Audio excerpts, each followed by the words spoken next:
थोड़ा सा चेयर ना हल्का इधर कर लीजिए, यहाँ पे कहीं भी ज़रूरत पड़ेगा, हल्का सा इधर कर लीजिए, रास्ता बस।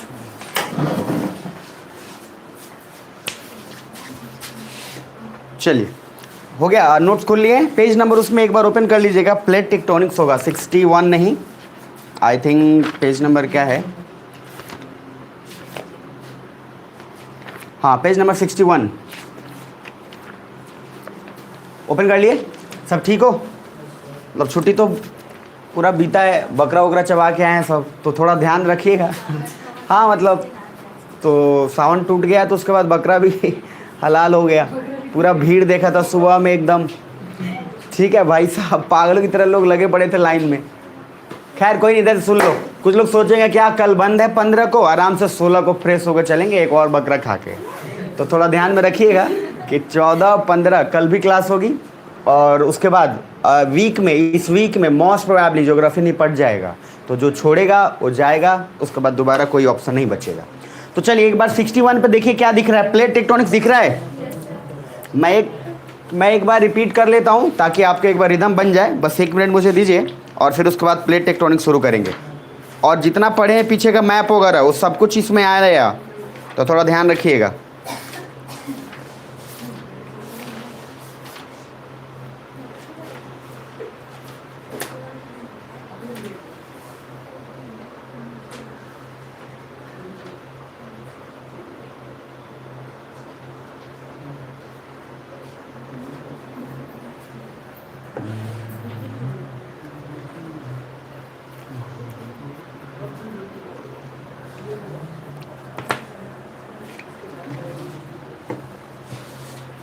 चलिए शुरू करें।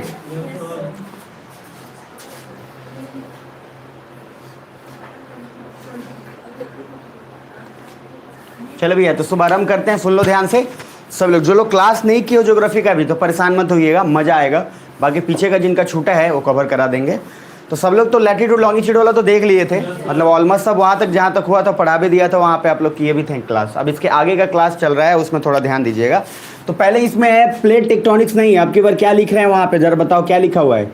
अरे प्लेट टेक्टोनिक्स ही तो लिखा हुआ है, देख रहे हो कि नहीं देख रहे हो, कि अभी भी सब हो मतलब, ठीक है। तो प्लेट टेक्टोनिक्स दिख रहा होगा आपको, जोर से एक बार बोलना यस और नो, जोर से यस और नो। अब थोड़ा समझना, सबसे फास्ट प्लेट टेक्टोनिक्स का मीनिंग अभी इतना समझ लो, ये हुआ प्लेट, और ये टेक्टोनिक्स का मीनिंग है सिंपल मूवमेंट। टेक्टोनिक्स का मीनिंग क्या है? मूवमेंट। तो बस प्लेट टेक्टोनिक का सिंपल मीनिंग है कि प्लेट का मूवमेंट, मतलब दो प्लेट है। अब दो प्लेट हो सकता है क्या, जैसे मान लो एक प्लेट जो है जमीन का भाग है, अब एक और भी जमीन का भाग है, दो प्लेट मूव कर रहा है। ये कैसे मूव कर रहा है मैंने मैग्मा के कारण बताया था, बट फिर भी एक बार मैं रिपीट कर रहा हूँ, सुन लो ध्यान से। 3 बातों का ध्यान रखना, जो इस बार के अगर आप बीपीएससी का क्वेश्चन पेपर भी देखे होगे तो उसमें एक आया था अल्फ्रेड वेगनर वाला, जो मैंने बोला था। तो आपको पहला पढ़ाया था मैंने क्या, फर्स्ट पढ़ाया था मैंने, एक बताया था कि sir drift theory, continental drift theory, याद है? तो कॉन्टिनेंटल ड्रिफ्ट थ्योरी का मीनिंग क्या था कि सर जो हमारा कॉन्टिनेंट है 4A + ई नशा, वो क्या मूव करते रह रहे हैं, क्योंकि पहले इंडिया आज जहाँ है वो पहले कभी था ही नहीं, सुन पा रहे हो? और अफ्रीका का पार्ट और ये सारा पार्ट मैंने आपको क्या बोला था कि उससे मैच कराओगे तो मैच कर जाएगा। प्लीज़ समझने की कोशिश करिएगा, ये मत सोचिएगा कि नहीं समझेंगे, ठीक है?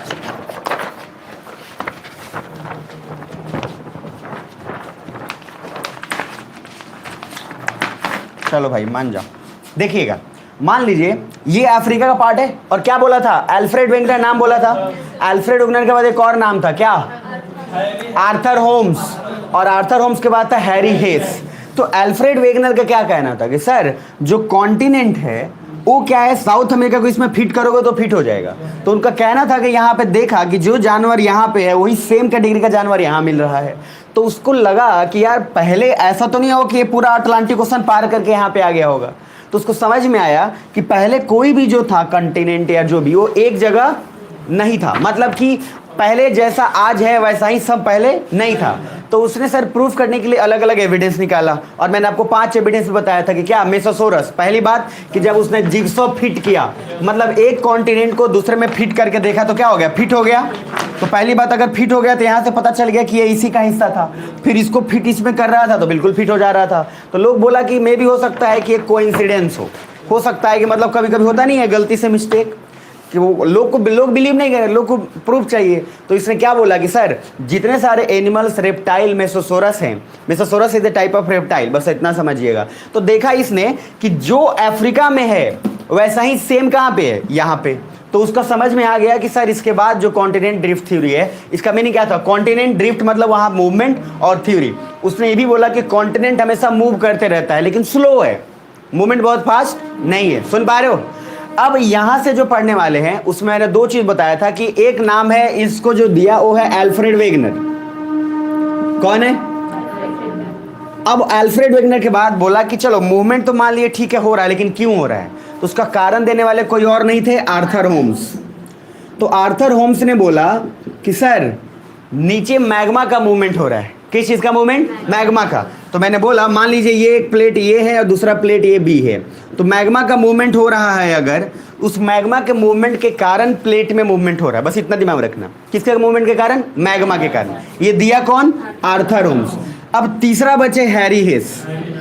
तो ये सब लोग जमीन कर रहा था, ये बोले हम जाएंगे पानी में।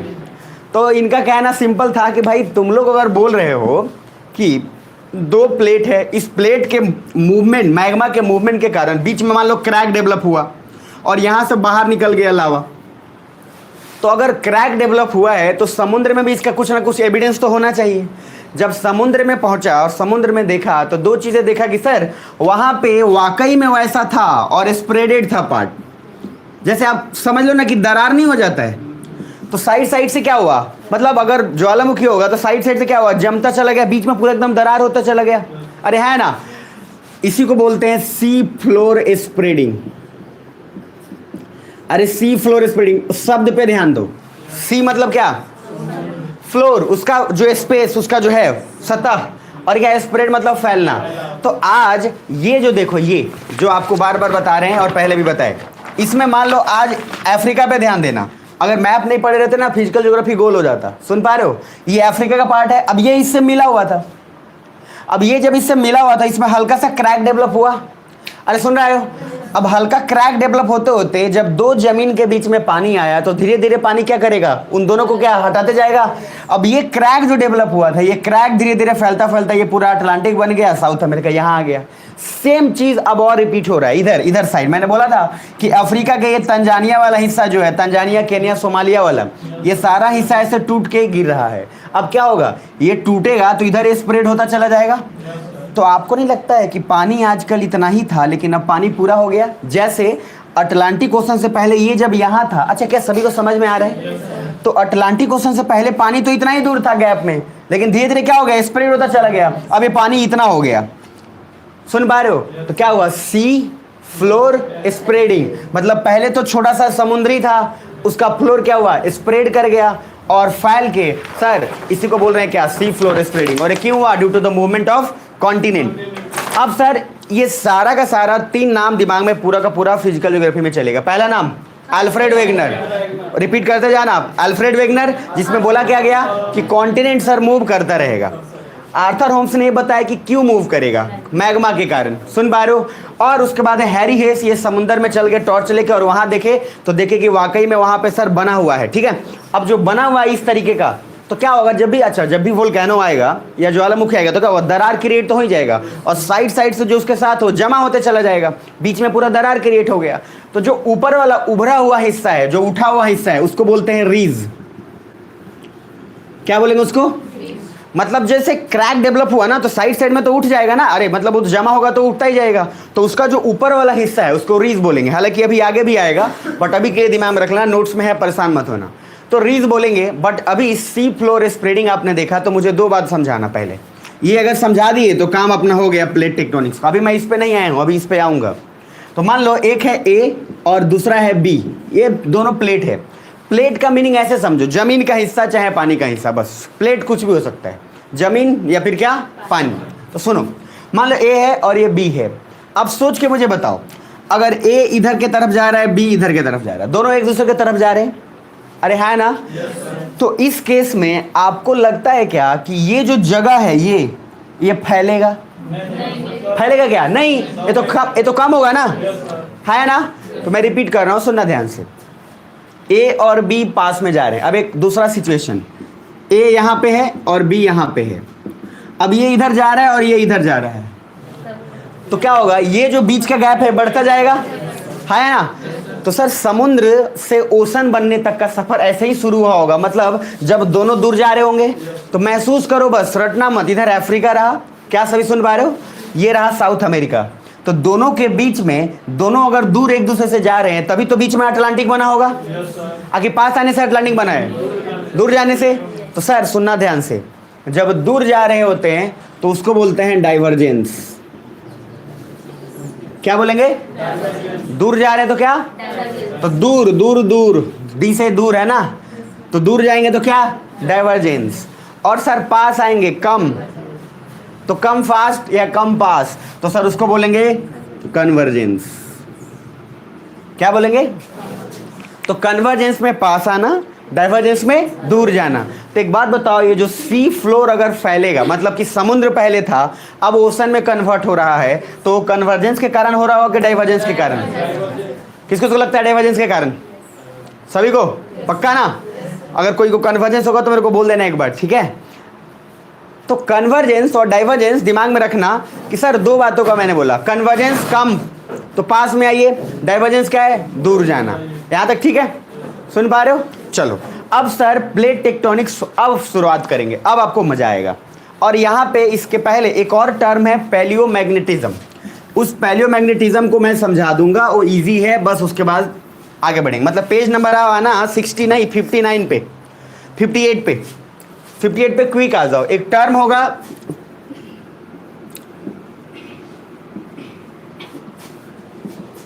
होगा, पैलियोमैग्नेटिज्म। देख पा रहे हैं?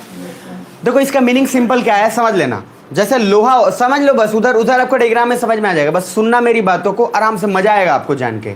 और क्विक एकदम आज खत्म ही हो जाएगा, आप कॉन्टिनेंटल और पूरा ही है, तो जो आज नहीं आए उनको बहुत मजा आएगा। तो पहली बात सबसे फर्स्ट कि सर दूसरा चीज दिमाग में क्या रखना है, इसका मीनिंग पहले समझो। ये मैग्नेटिज्म है। आप कभी देखना लोहा को, अगर लोहा में बहुत देर तक इलेक्ट्रिक करंट पास कराना, काफी देर तक, तो उसमें ना थोड़ा थोड़ा मैग्नेटिक बिहेवियर आ जाएगा। मतलब अगर लोहा को बहुत देर तक उसमें करंट पास करा रहे हो, ठीक है, तो बहुत देर तक करंट पास कराओगे तो उसके बाद उसका चुंबक की तरह वो बिहेव करने लगेगा, और उसके बाद वो लोहे को थोड़ा अट्रैक्ट करेगा। बहुत ज़्यादा हार्ड नहीं होगा, लेकिन थोड़ा अट्रैक्ट उसको करेगा। सुन पा रहे मेरी बात? अरे है ना? तो सर इसको बोलते हैं magnetic effect of electric current. मतलब इलेक्ट्रिक करंट के कारण लोहा क्या बन गया? मैग्नेट। अरे आप लोग 10th में पढ़े भी होंगे, समझ रहे हैं? जैसे चुंबकीय बोलते हैं ना, उसका प्रभाव, विद्युत का प्रभाव, तो चुंबकीय के कारण। अब सर देखो क्या हुआ, मतलब ये लोहा था, इसमें हमने बहुत देर तक इलेक्ट्रिक करंट इसको लगातार देते चलेगा। सुन पा रहे हो? थोड़ा देर बाद क्या किया, अब इस लोहे को हमने दूसरे लोहे के सामने रखा तो इसने उसको अट्रैक्ट कर लिया। तो मतलब इसमें क्या है? चुंबक का गुण आ गया। अरे है ना? किसके कारण है? इलेक्ट्रिक करंट के कारण। दूसरा कुछ कारण है क्या? नहीं। अब सर कुछ ऐसा ही हमारा अर्थ बिहेव करता है। देखो कैसे, मैंने आपको बताया था आउटर कोर इनर कोर, तो बस ऐसे समझ लो, जो हमारा आउटर कोर था और जो हमारा इनर कोर, तो आउटर कोर क्या था? लिक्विड की सॉलिड? लिक्विड। और इनर कोर क्या था? सॉलिड। ये रहा सॉलिड, आउटर कोर क्या रहा? लिक्विड। आप देखो इलेक्ट्रिक करंट, देखो समझाने के लिए क्या होता है, इलेक्ट्रॉन का फ्लो, इलेक्ट्रॉन जो फ्लो करता है उसको बोलते हैं इलेक्ट्रिक करंट। अब मान लो स्विच दबाया, इलेक्ट्रॉन का आया, देखो जब तक इलेक्ट्रॉन का फ्लो नहीं होगा तब तक इलेक्ट्रिक करंट नहीं होगा। अब इलेक्ट्रॉन क्या है सर? बाहर वो ट्रैवल कर रहा है, बीच में आपका सेंटर में मान लो न्यूक्लियस हो गया, और इसके बाहर इलेक्ट्रॉन क्या है? मूव कर रहा है। अरे है ना? जो आप लोग एटम का बनाते भी है स्ट्रक्चर, तो ऐसा बनाएंगे 8 गो इलेक्ट्रॉन, याद है ऑक्टेट रूल, और बीच में न्यूक्लियस होता था। सुन पा रहे हो? तो सेम अर्थ भी वैसा ही बिहेव करता है। देखो कैसे, सिंपल सी बात है, ये बीच में रहा सॉलिड, इधर देखना सॉलिड रहा, बाहर क्या है? लिक्विड, और लिक्विड क्या है? फ्लो करेगा। तो कुछ ऐसा नहीं लग रहा कि लोहा है और लोहे में हम लोग इलेक्ट्रिक करंट दे रहे हैं कॉन्टिन्यूअस। तो सर धीरे धीरे अर्थ में भी एक मैग्नेटिक प्रॉपर्टीज आ जाएगा, एक चुंबक की तरह। अब उसका फायदा नुकसान क्या होगा? उसका फायदा नुकसान चुंबक का ये होगा कि सबसे फर्स्ट कि सर जितने भी जो सनलाइट आएंगे, जो हार्मफुल रेज होते हैं, सोलर फ्लेयर्स, मतलब वैसे रेज जो बेकार हैं, जो हमारे लिए लाभदायक है क्या, नहीं है, तो सर उसको उसी चुंबक के प्रॉपर्टी के कारण उसको अर्थ रोक लेता है। मतलब ये पैलियोमैग्नेटिज्म एक प्रॉपर्टी है जिस प्रॉपर्टी के तहत क्या होता है कि सर अर्थ उसको रोक लेगा, मतलब सोलर फ्लेयर्स को। सुनो ध्यान से, क्यों? क्योंकि सर पहले सब सुन पा रहे हो कि निद्रा की मुद्रा में गए, क्या कि 3 दिन से तो सो ही रहे थे, तो थोड़ा समझ लेना ध्यान से कि पहले बोला हूँ, बस समझ लेना, बहुत इंपॉर्टेंट है। और आज बोल रहा हूँ बहुत इंपॉर्टेंट, मतलब बहुत इंपॉर्टेंट क्लास है, क्योंकि इसके बाद मैं खाली एक ही बात बोलूँगा कि प्लेट टेक्टोनिक्स में पढ़ाया था। एनसीईआरटी की किताब देखते हैं ना, एनसीईआरटी की किताब में क्या लिखता है, as you have read in class 10th, पिछली कक्षा में आपने पढ़ा था, एनसीईआरटी में लिखा रहता है।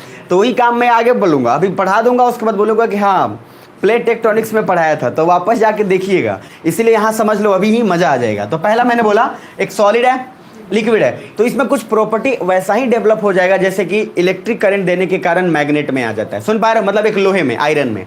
तो सर हमारा भी कुछ ऐसा है कि अर्थ के बीच में एक ऐसा पोलैरिटी, एक ऐसा चुंबक, एक ऐसा अट्रैक्शन बन जाता है जिसके कारण कोई भी हार्मफुल रेज आता है तो उसको रोक पाता है। इतना ज़्यादा भी नहीं होता है कि सबको रोक पाए, लेकिन मैक्सिमम को रोक पाता है, क्योंकि सर उसके बीच में क्या है, अट्रैक्शन लेवल बना हुआ है। अब 2 बातों का ध्यान रखना, पैलियोमैग्नेटिज्म का सिंपल एक ही मीनिंग याद रखना कि आउटर कोर और इनर कोर। इनर कोर आपका क्या है, सॉलिड, और आउटर कोर क्या है, लिक्विड। तो आउटर कोर लिक्विड के कारण जिस तरीके से इलेक्ट्रिक करंट फ्लो होने के कारण, इलेक्ट्रॉन के फ्लो होने के कारण सेम चीज़ को क्या करता है, बांध के रखता है। इलेक्ट्रॉन अगर अपने ऑर्बिट में घूम रहा है तो ऐसा थोड़ी है कि ऑर्बिट का बाहर चला जाएगा और ऑर्बिट से बाहर घूम के फिर आ जाएगा, ऐसा तो नहीं है। तो सर वो मेंटेन करते रहता है, क्यों? क्योंकि बीच में न्यूक्लियस है और न्यूक्लियस उसको अट्रैक्ट करते रहता है। इलेक्ट्रॉन बाहर भागने की कोशिश करेगा, जैसे आप साइकिल चला रहे हो और गोल घुमा रहे हैं, तो बोला था ना क्या होता है, फ्रिक्शन लगता है। अब आप गोल घुमा रहे हो और अगर फ्रिक्शन फोर्स अपने तरफ खींच रहा है और एक बाहर की तरफ भी फोर्स लग रहा है, दोनों बैलेंस है, तब आप घुमा लोगे आराम से। और दोनों में से कोई भी बड़ा हुआ तो अगर इधर वाला वो तो इधर से, और नहीं तो उधर वाला बाहर फेंक देगा, तो आप स्किड कर जाएंगे ना। तो सर 2 चीज़ दिमाग में रखिएगा कि पैलियोमैग्नेटिज्म एक प्रॉपर्टी है, एक तरीके का है, जिस तरीके से उसमें चुंबकत्व आता है, मैग्नेटिज्म आता है, जिसके कारण जितने भी हार्मफुल रेज हैं उसको रोकता है। बस इतना तक दिमाग में रखिएगा। सुन पा रहे? अब उसमें एक डायग्राम बनाया होगा, ध्यान से देखना। उस डायग्राम को आप देखोगे तो वैसे ही कुछ बनाया, बीच में दिख पा रहा है, और वो बीच में आपको दिख रहा है पेज नंबर 58 पे। तो 2 चीज़ उसमें 58 पे आपको होगा कि सर मैग्नेटिक फील्ड है, इनर कोर क्या दिख रहा है, सॉलिड, आउटर कोर क्या है, लिक्विड। और सर उसके बाद मैग्नेटिक फील्ड या इलेक्ट्रिक फील्ड क्या होता है, मतलब आप जानते हैं मैग्नेटिक फील्ड क्या होता है, चुंबकीय क्षेत्र। उसको क्या हो, मतलब चुंबकीय क्षेत्र क्या है, अरे चुंबकीय क्षेत्र या विद्युत क्षेत्र जहां तक क्या करे, अट्रैक्ट कर सकता है। अब मान लो देखो यहाँ पे ये ए रखे हुए एक मैग्नेट, और यहाँ पे मान लो दूसरा आयरन है, बी है। सुनो ध्यान से, अगर यहाँ पे रखे हो और इसने इसको खींच लिया तो इतना दूर तक तो खींच लिया इसने, लेकिन अभी क्या है, क्या है, नहीं खींच पाएगा। तो जहां तक उसका प्रभाव दिख पाए, मतलब द एरिया, क्षेत्र जहां तक मैग्नेटिक का प्रभाव दिख पाए उसको मैग्नेटिक फील्ड बोलेंगे, और जहां तक इलेक्ट्रिक का प्रभाव दिख पाए उसको क्या बोलेंगे, इलेक्ट्रिक करंट। तो ऐसा क्षेत्र, ऐसा एरिया जहां तक मैग्नेट का इफेक्ट दिखे वो मैग्नेटिक फील्ड। तो चूंकि इसका इफेक्ट यहीं तक दिख रहा है, यहाँ पे रख रहे हैं तो कोई अट्रैक्शन नहीं हो रहा है, तो सर इसका मैग्नेटिक फील्ड क्या है, यहीं तक रह जाएगा। तो वहां पे भी उसमें मैंने जो बनाया, देखो ध्यान से, मैग्नेटिक फील्ड बना हुआ है, और मैग्नेटिक फील्ड में हमेशा देखो नॉर्थ से साउथ में खत्म होता है, और मैग्नेटिक फील्ड कभी भी गोला नहीं बनाएगा, तो नॉर्थ से साउथ तक जाएगा। ये क्वेश्चन जनरली 11th-12th में भी आ जाता है, कभी कभी 10th में भी आता है, ठीक है। खैर कोई नहीं, तो अभी के लिए हमारा काम बस इतना है कि पैलियोमैग्नेटिज्म एक प्रॉपर्टी है जिसके तहत आपको दिमाग में रखना है कि अर्थ अपने लिए एक मैग्नेटिक बिहेवियर बनाती है, जिससे कि जितने हार्मफुल किरणें हैं उसको रोकती है। यहाँ तक पहले समझ में आ रहा है, जोर से बोलो। अब उसके बाद इसमें एक क्वेश्चन और पूछा था, ये पोलैरिटी जनरली हम लोग पढ़ते हैं, जैसे पढ़ते हैं क्या, ऊपर में नॉर्थ, नीचे क्या, ये पोलैरिटी बदलते रहती है, क्योंकि अर्थ का मूवमेंट तो हमेशा हो रहा है ना, अर्थ तो कॉन्टिन्यूअस मूव कर रहा है, हमें पता है। अब हमेशा जीवन भर पोलैरिटी नॉर्थ और साउथ नहीं रहती है।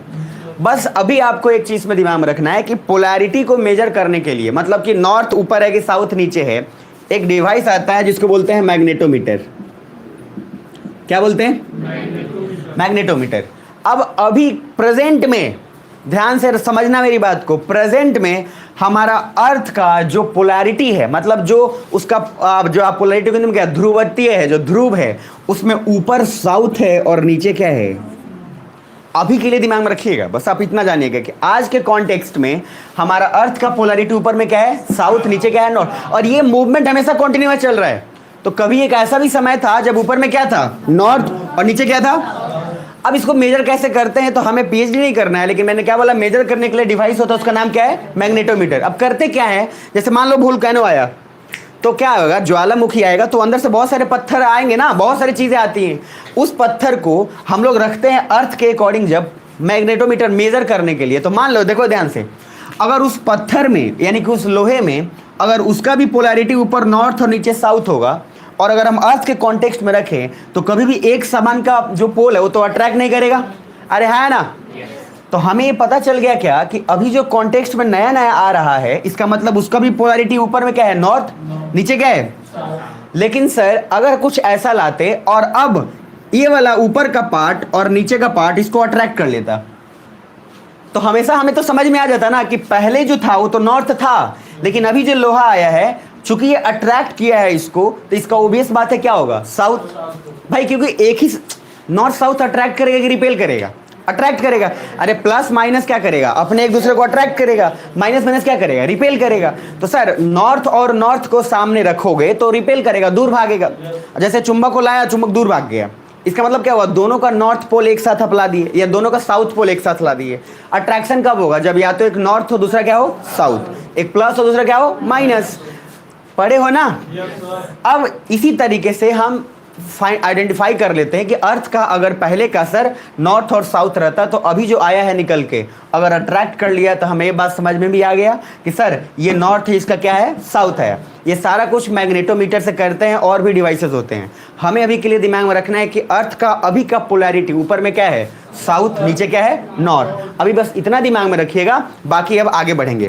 अब पेज नंबर आइएगा सीधा 61 पे, 61 पे आ गए। अब ये प्लेट टेक्टोनिक्स का मामला है, और सुनते जाना और ध्यान से समझ लेना। जितना भी मैपिंग पढ़ा है हो ना, और जितना सब पढ़े हो, सब का सब यूज यहाँ पे आने वाला है, A to Z। ठीक है, वहाँ पे क्या दिख रहा है 61 में, प्लेट टेक्टोनिक्स। जो से बोल लो, प्लेट टेक्टोनिक्स में अब मैं वापस शुरू कर रहा हूँ, और एक बिल्कुल फ्रेश शुरू कर रहा हूँ। तो जो लोग अभी भी आए उससे कोई दिक्कत नहीं है, इसको मैं शुरू कर रहा हूँ, आप ध्यान से देखते जाना। तो पहला फर्स्ट है कि प्लेट, प्लेट बोल तो दिए सर, तो कौन सा प्लेट, ठीक है, छिपा कटोरा कि क्या नहीं। तो पहले समझ लो, दो प्लेट हमारे लिए इंपॉर्टेंट है। मैंने बोला था इस दुनिया में दो ही चीज़ है, ज़मीन नहीं तो पानी। सुन पा रहे हो, आसमान नहीं बोलना, तो ज़मीन नहीं तो क्या, पानी। अब सर दो चीज़ है कि ज़मीन और पानी है। तो देखो, एक प्लेट जो हो गया, उस प्लेट को बोलेंगे कॉन्टिनेंटल प्लेट, और दूसरे प्लेट को बोलेंगे ओशनिक प्लेट। दूसरे प्लेट को क्या बोलेंगे, तो बेसिकली प्लेट हो गया आपका दो टाइप का। मतलब एक प्लेट, अच्छा ओशनिक का मीनिंग क्या है, सिंपल पानी से संबंध रख रहे हैं अपन, ठीक है। मतलब समुंदर भी है तो उसको ओशनिक प्लेट ही बोल रहे हैं, हमें मतलब किससे है, पानी से। तो ये हुआ पानी प्लेट, पानी पूरी नहीं, पानी प्लेट, पानी प्लेट। अरे देखो क्या लिखा हुआ है ये कॉन्टिनेंटल है, और कॉन्टिनेंट क्या है, लैंड मास, बोला था ना। तो कॉन्टिनेंट लैंड मास, तो ये हो गया आपका जमीन का भाग, और ये क्या हो गया, वाटर हो गया। तो सर दो ही प्लेट आपको दिमाग में रखना है, एक ओशनिक, दूसरा कॉन्टिनेंटल, याद रहेगा। अब प्लेट का मूवमेंट, टेक्टोनिक्स मतलब क्या होता है, मूवमेंट। टेक्टोनिक्स मतलब क्या, सवाल ये उठता है कि देखो, कॉन्टिनेंटल ड्रिफ्ट थ्योरी में अल्फ्रेड वेगनर ने तो पहले ही बता दिया था कि कॉन्टिनेंट मूव करता है, लेकिन सर अब एविडेंस भी उसने ठीक ठाक बताया था, बट पूरा अब उसके मूवमेंट के कारण हो क्या जाएगा, क्या होगा, कैसे होगा, वो सारा कुछ यहाँ डिस्कशन करने का सबसे मामला और सबसे मेजर इंपॉर्टेंट है। तो पहली बात, हम दो ही प्लेट को मूव कराएंगे, एक ओशनिक, दूसरा क्या है, कॉन्टिनेंटल। तो हमारे पास कितना ऑप्शन है, दो। अब मुझे ध्यान से सोच के बताना, अगर मैं प्लेट को मूवमेंट करा रहा हूँ तो हमारे पास कितने ऑप्शन हैं, कैसे कैसे क्या हो सकता है। मैं पहला, आप खुद से इमेजिन करना, पहला प्लेट एक मान लो हमने रखा कॉन्टिनेंटल, पहला प्लेट क्या रखा, तो जहाँ कॉन्टिनेंटल है उसको मैं सी से डिनोट कर रहा हूँ, और जहाँ ओशनिक प्लेट है वहाँ ओ से डिनोट कर रहा हूँ। किसी को आपत्ति नहीं ना, अगर किसी को मन करे तो अपने हिसाब से कर लीजिएगा, लेकिन सर दिमाग में रखिएगा सी और ओ करे, थोड़ा रेलिवेंट रहेगा। सुन पा रहे हो सब? अब इधर मेरी तरफ देख लेना, फिर नोट्स में समझ में आएगा, नहीं तो पता चले बस हो गया, नोट्स से नहीं होगा। देखो इधर, तो ये रहा कॉन्टिनेंटल प्लेट। तो पहला प्लेट आपने रख लिया कॉन्टिनेंटल, तो दूसरा प्लेट हो सकता है ओशनिक। यही दोनों टकरा रहा होगा, मूवमेंट की बात कर रहे हैं ना। अच्छा, दूसरा अब क्या हो सकता है बोलो? पहला कॉन्टिनेंटल, दूसरा भी क्या कॉन्टिनेंटल, मतलब दोनों जमीन जमीन। अब तीसरा ओशन और क्या हो गया ना। अब ये नहीं ना बोलोगे सर ओशन है कॉन्टिनेंट फिर ओशन, अरे बात तो ही है। तो मतलब कहने का कितना ऑप्शन बन रहा है? 3। अरे हाँ ना, अब 3 ऑप्शन बन रहा है। मतलब एक बार पहला मूवमेंट हम क्या कराएंगे, मान लो पहला मूवमेंट करा है कॉन्टिनेंट ओशन का, फिर कॉन्टिनेंट कॉन्टिनेंट का, फिर ओशन और ओशन का। ये 3 मूवमेंट होगा, और इस 3 मूवमेंट से कितना ज़्यादा क्या खतरनाक, कितना ज़्यादा क्या इंपॉर्टेंट होगा, यह ध्यान देखना है। सुन पा रहे मेरी बात? और यही 3 मूवमेंट आपकी ज़िंदगी का पूरा मूवमेंट क्रिएट कर देगा। सुन पा रहे हो? और ये 3 मूवमेंट अगर आपको समझ में आ गया तो आप पूरे ज्योग्राफी को रिलेट कर लेंगे आसानी से, आपको कोई तकलीफ नहीं होगा। ठीक है, चलो। तो अब जरा पेज नंबर, अब अपने नोट्स पे पेज नंबर 61 पे ध्यान दो, और वहाँ पे देखो कि जितना बात अभी मैंने लिखा है बस उतना ही समझने की कोशिश नॉर्मली करना। ठीक है, देख लो 61 पे, 61 पे, 61 पे। अच्छा, उसमें 61 नहीं है क्या? चलो कोई बात नहीं, कोई बात नहीं। वो कहीं नीचे हो गया होगा, स्कैन करने के बाद नीचे चला गया होगा। नीचे मिला?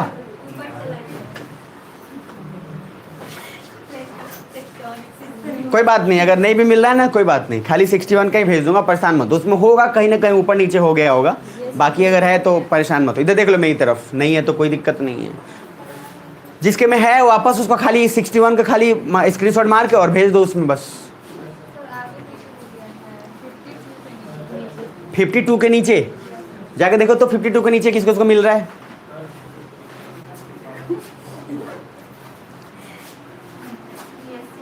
मिल गया? 52 के नीचे किसको मिला? मिल गया पक्का ना? कैसे ही बोल दिया, हाँ सर मिल गया, मिल गया। आगे आगे बड़ी आगे चलो 61 पे आ जाओ। और 61 पे आते आते जीवन का आनंद ले लेना। ठीक है, प्लेट टेक्टोनिक्स आज खत्म। तो प्लेट टेक्टोनिक्स देख लो और उसके फिर चीजों को समझना। चलो देख लो। तो 2 बातें समझ में आई, और मैं एक बार करा देता हूं, अभी आप आए हो ध्यान से देख लेना। ठीक है ना? तो मान लो प्लेट कितने हो गए? अरे कितने? तो प्लेट 2 ही दिमाग में रखना है, या तो जमीन या फिर क्या पानी। तो इस दुनिया में 2 कुछ है, तो प्लेट भी 2 हो गए। तो मैंने पहला प्लेट बोला कॉन्टिनेंटल और दूसरा प्लेट क्या बोला? ओशनिक। तो कॉन्टिनेंटल का मीनिंग है लैंड मास और ओशनिक का मीनिंग पानी। टेक्टोनिक्स का मीनिंग क्या होता है? मूवमेंट, मतलब प्लेट का मूवमेंट। अब प्लेट के मूवमेंट से क्या अच्छा क्या बुरा होगा वो ध्यान देखेंगे। सुन पा रहे? तो पहला मैंने कंडीशन बताया था आपको, क्या? पहला कि मूवमेंट में 2 ही चीज हो सकता है। पहला मूवमेंट हमने रखा मान लो कॉन्टिनेंट ओशन, क्या रखा? अच्छा चलो मैं इसको थोड़ा और अपने सहूलियत के लिए ओशन कॉन्टिनेंट रख दिया। बात हुई है? सुन पा रहे हो? अच्छा, दूसरा मतलब पहला ओशन और कॉन्टिनेंट, तो दूसरा क्या ले लिया? मान लो ओशन और ओशन है ना, और तीसरा कॉन्टिनेंट और, इसके अलावा कोई होगा क्या? नहीं ना। चलो अब इधर देखो, तो हम क्या करेंगे, पहले इन 3 फेज को आराम आराम से समझेंगे। तो पहला फेज क्या है? ओशनिक और कॉन्टिनेंट। किसका? ओशनिक और कॉन्टिनेंट। मतलब एक प्लेट आपने लिया और ये प्लेट है आपका ओशनिक। कौन सा प्लेट है? बहुत बढ़िया। दूसरा प्लेट आपने लिया, वो प्लेट है आपका कॉन्टिनेंटल। दूसरा प्लेट क्या है? पहले बुझा रहा है। तो ओशनिक मतलब क्या? पानी। और कॉन्टिनेंट मतलब क्या? जमीन का भाग। दिमाग में रखिएगा, कॉन्टिनेंट मतलब फिर नहीं समझ लेना कुछ और, नहीं तो हो गया फिर सारा तमाशा खत्म हो जाएगा। देखिएगा इधर, अभी कोई नोट्स पे मत देखिएगा, सारे लोग इधर फोकस करिए, सारे लोग। अब देखना 2 बातें, मुझे एक बात बताओ, अगर पानी है और पानी अगर यहाँ से निकल रहा है तो जमीन में ज्यादा अंदर जाएगा कि जमीन पानी के अंदर ज्यादा जाएगा? पानी जल्दी जाएगा और काफी गहरा जाएगा। जैसे अगर बारिश हो रही है, महसूस करो, तो पानी पता ही नहीं उधर किधर गया 2 मिनट बाद। तो गहरा कौन जाएगा? सबसे ज्यादा गहरा कौन जाएगा? पानी जाएगा। सुन पा रहे हो? मतलब कहने का ये पहला फेज में आपको दिमाग में रखना है कि सर ये ओशनिक प्लेट है, तो दोनों प्लेट में दो बातें को समझना पहले ध्यान से। ये कब होगा? जब एक प्लेट दूसरे की तरफ मूव कर रहा हो और ये भी प्लेट इधर की तरफ मूव कर रहा हो। पहले बुझा रहा है? मतलब ये दो प्लेट है, अब ये दो प्लेट है समझ लो, तो दोनों प्लेट एक दूसरे की तरफ आ रहे हैं। सुन पा रहे हो? अगर दोनों दूसरे की तरफ दूर चल जाते तो फिर अंदर जाने का या टूटने का तो कोई बात ही क्या है, वो तो दूर जा रहे हैं। तो दो प्लेट पास में आ रहे हैं, तो मान लो ओशनिक प्लेट और कॉन्टिनेंटल प्लेट पास में आ रहे हैं। तो ये रहा पानी और ये रहा मान लो जमीन। तो जब जा रहा है तो पानी ही जल्दी अंदर जाने की कोशिश करेगा, अरे है ना, टकराने के बाद। तो सर ये भी किस बात पे डिपेंड करता है? डेंसिटी पे, घनत्व पे। जैसे आप पढ़ते हैं आर्किमिडीज का सिद्धांत पढ़े होंगे साइंस में, या नहीं भी पढ़े होंगे तो कम से कम सुने तो होंगे ही। तो क्या होता है कि तैरने का भी एक अलग डेंसिटी है। एक आदमी अगर ज़्यादा वेट हो गया उसका तो डूब जाएगा, जिसका लगभग बराबर के तरी हुई है तो तैर लेगा, एक कम हुआ तो फ्लोट करेगा, मतलब ऊपर छतराते जाएगा। अलग अलग कंडीशन है, बट हमें अभी दिमाग में क्या रखना है, पानी जमीन के क्या जाएगा? अंदर। और एक केस कौन सा है? पास में आ रहा है, तो कन्वर्जेंस की डाइवर्जेंस। तो पास में आएगा उसको क्या बोलेंगे? कन्वर्जेंस। दूर जाएगा तो डाइवर्जेंस। दूर मतलब डी, डाइवर्जेंस। पास कम तो क्या होगा? कन्वर्जेंस। अब ये हो रहा है क्या? कन्वर्जेंस। तो ओरिजिनल सिचुएशन एक बार और रिपीट कर रहा हूं, सुनना। एक ऐसा सिचुएशन जिसमें एक प्लेट कौन सा है? ओशनिक, दूसरा प्लेट कौन सा है? कॉन्टिनेंटल, और दोनों में हो रहा है कन्वर्जेंस। क्या हो रहा है? कन्वर्जेंस मतलब दूर, पास। अब क्या होगा सुनो, अब यहां का पानी अंदर जाना शुरू हुआ, और मैंने बोला था एस्थीनोस्फीयर आपको पढ़ाया था, तो मैंने बोला था एस्थीनोस्फीयर में ही सारा कांड होगा, और एस्थीनोस्फीयर में ही मैग्मा का मूवमेंट भी होगा। सुन पा रहे हो? तो पीछे से सबको दिख रहा है? पक्का? अब आप सोचो, नीचे है मैग्मा, पूरा एकदम आग लगा पड़ा है, चिंगार, आग लगा मतलब पूरा धधकता हुआ कोयला है, उसमें आपने पानी का एक बूंद डाला, ठीक है? अब भयानक वेपर बनेगा और वेपर बनकर ऊपर आने की कोशिश करेगा। अब सर जैसी पानी का अंदर गया, पानी का अंदर जाना है, जा कहाँ रहा है? एस्थीनोस्फीयर में, और भयानक आग लगा हुआ है। अब उसमें जैसी पानी के पूरा प्रेशर पड़ा, उठा के फेंक दिया, तो जो भी है प्रेशर पड़ेगा, क्रैक डेवलप हुआ, हल्का क्रैक डेवलप हुआ, सब क्या हो गया? ऊपर। तो जो नीचे था उस समय तो उसको मैग्मा बोल रहे थे, अब वही चीज जब ऊपर आ गया तो क्या बोलते हैं? लावा। मतलब जब तक वो चीज नीचे था तब तक उसको हम क्या बोल रहे थे? मैग्मा। जब वो चीज ऊपर आ गया तो उसको क्या बोल रहे हैं? लावा। अब इंपॉर्टेंट बात समझना, कमाल की बात है, ऊपर आ गया ठीक है, लेकिन ये है ओशन, ये क्या है? कॉन्टिनेंट। तो ये जो ओशनवा है तो मूव कर ही रहा है, वो भी मूव कर रहा है, तो ये अपने साथ यहाँ पे सेडिमेंट्स भी तो जमा करेगा किनारे पे, अवसाद तो जमा किया रहेगा ना, है ना? और अवसाद क्यों जमा कर रहा है? क्योंकि दूसरा प्लेट क्या है? कॉन्टिनेंट। यार जमा करने के लिए कोई सहारा तो चाहिए, मतलब पानी जा रहा है, खाली पानी है, तो जमा करेगा तो किनारे पे ही करेगा, और किनारा क्या है? लैंड मास ही तो है। तो सर ये जमा तो यहाँ किया, जमीन के सहारे यहाँ पे जमा किया हुआ था अपना, यहां से वोल्केनो निकला, अब ये पूरा क्या है? उठा देगा इसको, अरे हाँ है ना? यहां पे जो माउंटेन बनेगा वो बनेगा फोल्ड माउंटेन। अभी रुक जाओ, मजा आएगा। अभी कौन सा माउंटेन बनेगा? फोल्ड माउंटेन में आपको पहले भी समझा चुका हूं। क्या बोला था? जैसे ये, और मैंने बोला था दोनों पास में आ रहे हैं, तो पास में आ रहे तो उठ गया ऐसे, अरे उठ गया नहीं उठ गया? तो सर ये कैसे उठा? पहले ये दोनों ऐसे जमा था, अब ऐसे महसूस करो बस, ये रहा समुंदर, ये रहा आपका लैंड मास, यहाँ पे आप दोनों पास में ला रहे हो, इसने अपना इकट्ठा किया था यहाँ पे, यहाँ से लावा से सीधा निकला और इसको उठा के ऊपर फेंकेगा। अब फेंकेगा तो ऊपर क्या बनेगा? Fold mountain. क्या बनेगा? पहले एक बात मुझे बताओ, सुनना ध्यान से, ये जो फोल्ड माउंटेन बना वो कन्वर्जेंस के कारण बना कि डाइवर्जेंस के कारण? कन्वर्जेंस के कारण। तो एक बात क्लियर हो गया सर, दुनिया में जहां भी फोल्ड माउंटेन बना होगा वो किसके कारण बना होगा? कन्वर्जेंस के कारण। किसके कारण? कन्वर्जेंस। अब सर दिल्ली दूर नहीं है, देखो अब ध्यान से, और अब समझ लिए, यहाँ पे आपका आसान हो जाएगा, अब मजा आएगा आपको पढ़ने में, इसीलिए पहले वो पढ़ाया गया था, नहीं तो बहुत लोग अभी मिस करने वाले। देखो अभी ध्यान से, सभी को दिख रहा है? अब समझ लेना पूरा मैप का कमाल। ये देखो, ये रहा साउथ अमेरिका, क्या रहा? तो इस साउथ अमेरिका के प्लेट को हम मान लेते हैं कि पूरा कॉन्टिनेंटल प्लेट है, अरे है ना? पूरा जमीनी है ना? और ये पूरा जो है ये ओशनिक प्लेट हुआ। कौन सा प्लेट? पक्का? अब ओसनिक प्लेट और है, अब दोनों एक दूसरे की तरफ मूव कर रहे हैं, तो क्या कन्वर्जेंस की डाइवर्जेंस? कन्वर्जेंस। अब ये अपने साथ कुछ ना कुछ अवसाद जमा करके किनारे पे यहीं रखेगा ना? अरे है ना? और जब ये मूव करेगा फिर अंदर गया, अंदर से लावा का निकलना और सीधा यहाँ पे जो अवसाद है ऊपर चला जाएगा। Happy birthday to Andes mountain. और मैंने बोला था Andes mountain is an example of fold mountain. और मैं बोला था जब फिजिकल ज्योग्राफी पढ़ाऊंगा तब और ज्यादा चमकेगा कि क्यों फोल्ड है। अरे कुछ बुझा रहा है? तो एक प्लेट क्या था? ओसनिक। अब क्वेश्चन ये उठता है ना कि एंडीज यहां बना तो यही क्यों बना? इसलिए बना क्योंकि सर यहां उपने अवसाद जमा किया हुआ है और जो वोल्केनो हॉटस्पॉट निकला जहां से क्रैक डेवलप हुआ, वो क्रैक वहीं डेवलप हुआ जहां अवसाद जमा था, उसको उठा के बना दिया। और क्या बना दिया? Fold mountain. और सर इतना ऊपर फोल्ड माउंटेन क्यों जा रहा है? क्योंकि सर लेके प्रेशर से निकालोगे ना अंदर से। और एंडीज माउंटेन क्या एस शेप का बताया था? अरे बोला तो था।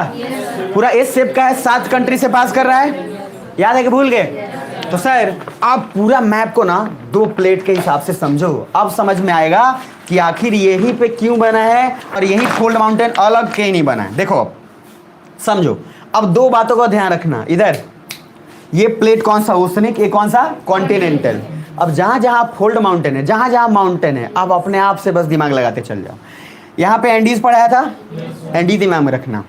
अब इसके अलावा ये भी प्लेट मान लो अफ्रीका का, क्या मान लो आप? कॉन्टिनेंटल। और ये अटलांटिक वाला पार्ट क्या होगा? ओसनिक। तो ज्यादातर एक बात का चांसेस तो है कि सर फोल्ड माउंटेन अगर अफ्रीका में भी बनेगा तो ज्यादा चांसेस है कि वो इधर साइड ही बनने वाला है। अरे है ना? पक्का। अब एक रफ आइडिया इतना लग गया। अब दूसरा रफ आइडिया, ये रहा नॉर्थ अमेरिका। इधर भी ओसनिक, इधर भी ओसनिक। तो मान लो इधर का प्लेट ओसनिक और ये क्या रहा? कॉन्टिनेंटल, है ना? तो ओसनिक रहा, ये कॉन्टिनेंटल रहा। आपको अगर किसी को याद हो तो मैंने जुआन डे फूका पढ़ाया था, ठीक है? तो अभी थोड़ा सा ध्यान से अभी समझना। पहले मैंने पहला कंडीशन अभी सिर्फ बताया, एक बार फिर समाप्त कर रहा हूँ क्योंकि ये बहुत इंपॉर्टेंट है और एक ही मिनट में आपको समझ में आ जाएगा कि क्या चल रहा है जीवन में। पहला मैंने बोला प्लेट टेक्टोनिक्स, प्लेट का मूवमेंट। प्लेट कितने? 2। रिपीट कर लें, कितने? 2। एक ओसनिक, दूसरा कॉन्टिनेंटल। पहला कंडीशन कि अगर ओसनिक है और कॉन्टिनेंटल है और मूवमेंट कन्वर्जेंस की डाइवर्जेंस? कन्वर्जेंस है, पास आ रहे हैं, उस केस में नीचे जाना, वेपर बने ऊपर आना और माउंटेन कौन सा बनेगा? तो अगर मैं पूछूं कि फोल्ड माउंटेन का क्या फीचर्स है, तो फोल्ड माउंटेन का फीचर क्या है? एक तो पहली बात कन्वर्जेंस होगा ही होगा, क्योंकि डाइवर्जेंस में कहां से बनेगा? दूरी चला गया तो उठा के कहां से फेंकेगा? वो दूर चला गया, तो कन्वर्जेंस होगा मस्ट। सुन पा रहे हो? बुझा रहा है? अच्छा ईमानदारी से बोला, मजा आ रहा नहीं आ रहा है? अब सर मैप का पूरा पार्ट यहां समझते जाना। अब फोल्ड माउंटेन आपने बना दिया, कोई दिक्कत नहीं है। फोल्ड माउंटेन बनने के बाद अब जितना सारा प्लेट है एक दूसरा कंडीशन सोच लेंगे, उसके बाद तब और मजा आएगा। तो पहला कंडीशन था ओसनिक और कौन? कॉन्टिनेंटल। अब दूसरा कंडीशन ले लो ओसनिक और ओसनिक। दूसरा कौन? और आप बोलोगे सर अब तनी डुबा के दिखाइए, तो कहे कि दोनों तो पानी है। अरे है ना? मान लो समय तो जमीन था तो पानी क्या है? अंदर गया। अब सर दोनों पानी हैं, तो दोनों प्लेट अगर पानी है तो बताइए। तो सर ध्यान से समझा करिए और जीवन का आनंद लीजिए। हम हैं तो क्या चिंता कर रहे हैं? ये रहा ओसनिक, दूसरा क्या रहा? अरे भैया एक बात बताओ, अगर 2 प्लेट ओसनिक है तो जरूरी थोड़ी है कि दोनों का डेंसिटी सेम होगा। अरे उसमें भी तो स्लाइटली कुछ डिफरेंस होगा। अगर एक समुद्र का पानी है और दूसरे समुद्र का पानी है, भले ही दोनों समुद्र एक प्लेट है, लेकिन इसका डेंसिटी और इसका डेंसिटी क्या सेम ही होगा क्या? अरे हल्का भी तो डिफरेंस होगा। हम मान के चलते हैं कि इस वाले का डेंसिटी ज्यादा है, हम अपने सहूलियत के लिए, तो इस वाले का डेंसिटी ज्यादा है तो ये अंदर जाने की कोशिश करेगा। अरे है ना? सबडक्शन तो होगा ना। अब सर इसके अंदर से सबडक्शन हो रहा है और सोच के भले समझना। और ये मान लो हो रहा है कन्वर्जेंस। क्या हो रहा है? ठीक। तो सबडक्शन होगा तो अंदर से भी निकलेगा। अरे निकलेगा नहीं निकलेगा? तो अंदर से जब अगर लावा निकल रहा है तो सर इसने अवसाद पानी में थोड़ी ना जमा किया हुआ है, ये तो किनारे पे जमा किया हुआ है। और इसमें से जो निकलेगा तो सर वही लावा निकल के बनता जाएगा इस पे, मतलब इस पे क्या होगा? ढेर बनता जाएगा। और ढेर बन के बनेगा क्या? आइलैंड बनेगा। क्या बनेगा? आइलैंड बनेगा। और सर चूंकि लावा निकला फिर धीरे धीरे सूखता चला जाएगा। अब याद करो इंडोनेशिया, क्या? इंडोनेशिया। इंडोनेशिया में देखो सुमात्रा, जावा सब फैला हुआ है ऐसे ही सर। तो अगर सुमात्रा, जावा, फिर बोर्नियो, चाहे उधर Japan, Hokkaido, Honshu, Shikoku, Kyushu पढ़ा है। तो एक बात तय हो गया कि दो प्लेट कौन सा होगा, ओशनिक। अरे प्लेट कौन सा होगा, यानी कि जापान बना है तो ओशनिक और ओशनिक से बना है, और कन्वर्जेंस की डाइवर्जेंस, कन्वर्जेंस। तो सर आप देख के बता दोगे अगर कोई भी मैक्सिमम दुनिया का जो आइलैंड बना है वो किसके कारण बना है, प्लेट जब दोनों क्या हो, ओशनिक, कन्वर्जेंस की डाइवर्जेंस। कुछ बुझा रहा है। तो सर अब इस मैप पे देखोगे तो आपको बात आइडिया लग गया क्या कि सर इसका मतलब है कि जितना भी मैक्सिमम आइलैंड है वो सर दो ही प्लेट से बना है। कौन कौन सा, जरा खुद महसूस करके देखो आइलैंड को। मान लो आप आइलैंड महसूस कर रहे हो इधर सुमात्रा को, देखो पानी ही पानी है। तो एक प्लेट पानी था, दूसरा प्लेट भी पानी था, उससे लावा निकल के क्या बन गया, हैप्पी बर्थडे टू आइलैंड। तो क्या बना, आइलैंड। पहले सुन पा रहे हो। अब वो आइलैंड धीरे धीरे अब उसके बाद स्टोर होगा, नहीं होगा, बड़ा होगा, छोटा होगा, बाद में देखेंगे। बट हमें भी दिमाग में रखना है कि जब मेरे सिचुएशन को और मेरे बातों को ध्यान से समझना, अगर एक प्लेट ओशनिक हो, दूसरा प्लेट कॉन्टिनेंटल हो और कन्वर्जेंस हो रहा हो तो क्या बनेगा, क्या बनेगा, कोल्ड माउंटेन। दूसरा अगर दोनों ओशनिक और ओशनिक हो तो क्या बनेगा, आइलैंड बनेगा। पक्का, बहुत बढ़िया। अब तीसरा सिचुएशन बच रहा है, कौन सा, कॉन्टिनेंटल। अच्छा सभी को बुझा रहा है। अब कॉन्टिनेंटल और कॉन्टिनेंटल बन रहा है, इसको समझ लो। तो कॉन्टिनेंटल और कॉन्टिनेंटल को समझने में बड़ा मजेदार है। अब बोलोगे सर अब डुबा के दिखाओ। भाई बात तो ये ना कि दोनों जमीन है। अब जमीन जमीन के अंदर थोड़ी ना भाई चला जाएगा। सुन पा रहे हो मेरी बात। अब हार्ड है वो, उसमें तो हमारे लिए एक प्लेट कोई ना कोई ओशनिक तो था, अरे था ना। तो ओशनिक था, पानी था, तो पानी अंदर चला जाएगा, मान लिया। लेकिन अब दोनों क्या है, हार्ड, दोनों जमीन है। तो दोनों सर कौन सा प्लेट है, कॉन्टिनेंटल, सी, और ये भी क्या है, सी, और माथे पे भी सी लिखा रहता है। तो सर वो वाला नहीं सी है, ये सी मतलब क्या है, कॉन्टिनेंटल है। ये सी है, दूसरा क्या है, सी। अब सोच के बताओ आप और समझ के बताना। अब इसमें भी आप करा रहे हो कन्वर्जेंस, क्या करा रहे हो। लेकिन सर अब मुझे एक बात बताओ, अगर जमीन के अंदर पानी जा रहा है तो पानी काफी गहराई तक जाएगा। लेकिन अगर ये जमीन, मान लो ये जमीन अगर ये आ रहा है, सोच के देख लो, और इसमें अगर अंदर भी जाने की कोशिश कर रहे हैं तो क्या उतना अंदर जा पाएगा क्या जितना अंदर पानी जाएगा, कभी भी नहीं जाएगा। मतलब इम्पॉसिबल है। मतलब सर क्या समझ में आया कि इन दोनों के बीच में क्या हुई, टकराहट हुई। अच्छा दोनों सॉलिड है तो जब टकराएगा तो टूटेगा ना सर, कनखी तो निकलेगा। जैसे ईंटा है, दो ईंटा को आपने टकरा दिया तो उसमें से निकलेगा ना टूट के, है ना। तो सर ये टूट के अगर अंदर भी जाना चाहेगा तो अंदर तक नहीं जा पाएगा जितना पानी जा पाएगा। अरे ऐसा नो। तो सर दो बातें समझ में आए, ध्यान से समझो। इसके कारण आपको लगता है कि वोल्केनो आएगा। भाई जब नीचे जाएगा ही नहीं, प्रेशर रिलीज होगा ही नहीं, तो ऊपर कहाँ आएगा लावा, तो क्या ज्वालामुखी आएगा। अरे जोर से, पक्का। तो ज्वालामुखी तो सर नहीं आएगा। यानी कि एक बात सर आपने बता दिया कि वोल्केनो, ज्वालामुखी कभी नहीं आएगा अगर प्लेट दोनों का दोनों क्या हो, कॉन्टिनेंटल और। लेकिन एक बात बताओ, मैं फिर से रिपीट कर रहा हूं, क्या भूकंप के आने के चांस हैं कि नहीं है। यार देखो भूकंप आप सोचो, पहले महसूस करना, मैं बता देता हूं। आप लोग बोल दे रहे हो लेकिन कारण नहीं पता चल रहा है आपको। मैं बता देता हूं, ये क्लियर है ना। यहाँ पे पहली बात, आप भले बोल दिया हाँ या ना, लेकिन आपको कारण पता नहीं है। आप बस पिछले वाला कारण कोई बस एकदम धक्का देगा, चल तू भी चल, जब वोल्केनो नहीं आ रहा है तो इसमें नहीं निकालते हैं। अब देखो इधर, वोल्केनो का मीनिंग अर्थक्वेक पढ़ाया था मैंने आपको।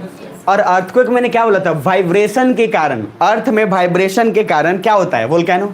भाई तो अर्थ तो टकरा ही रहा है ना, अर्थ तो कॉन्टिन्यूअस मूव करता है।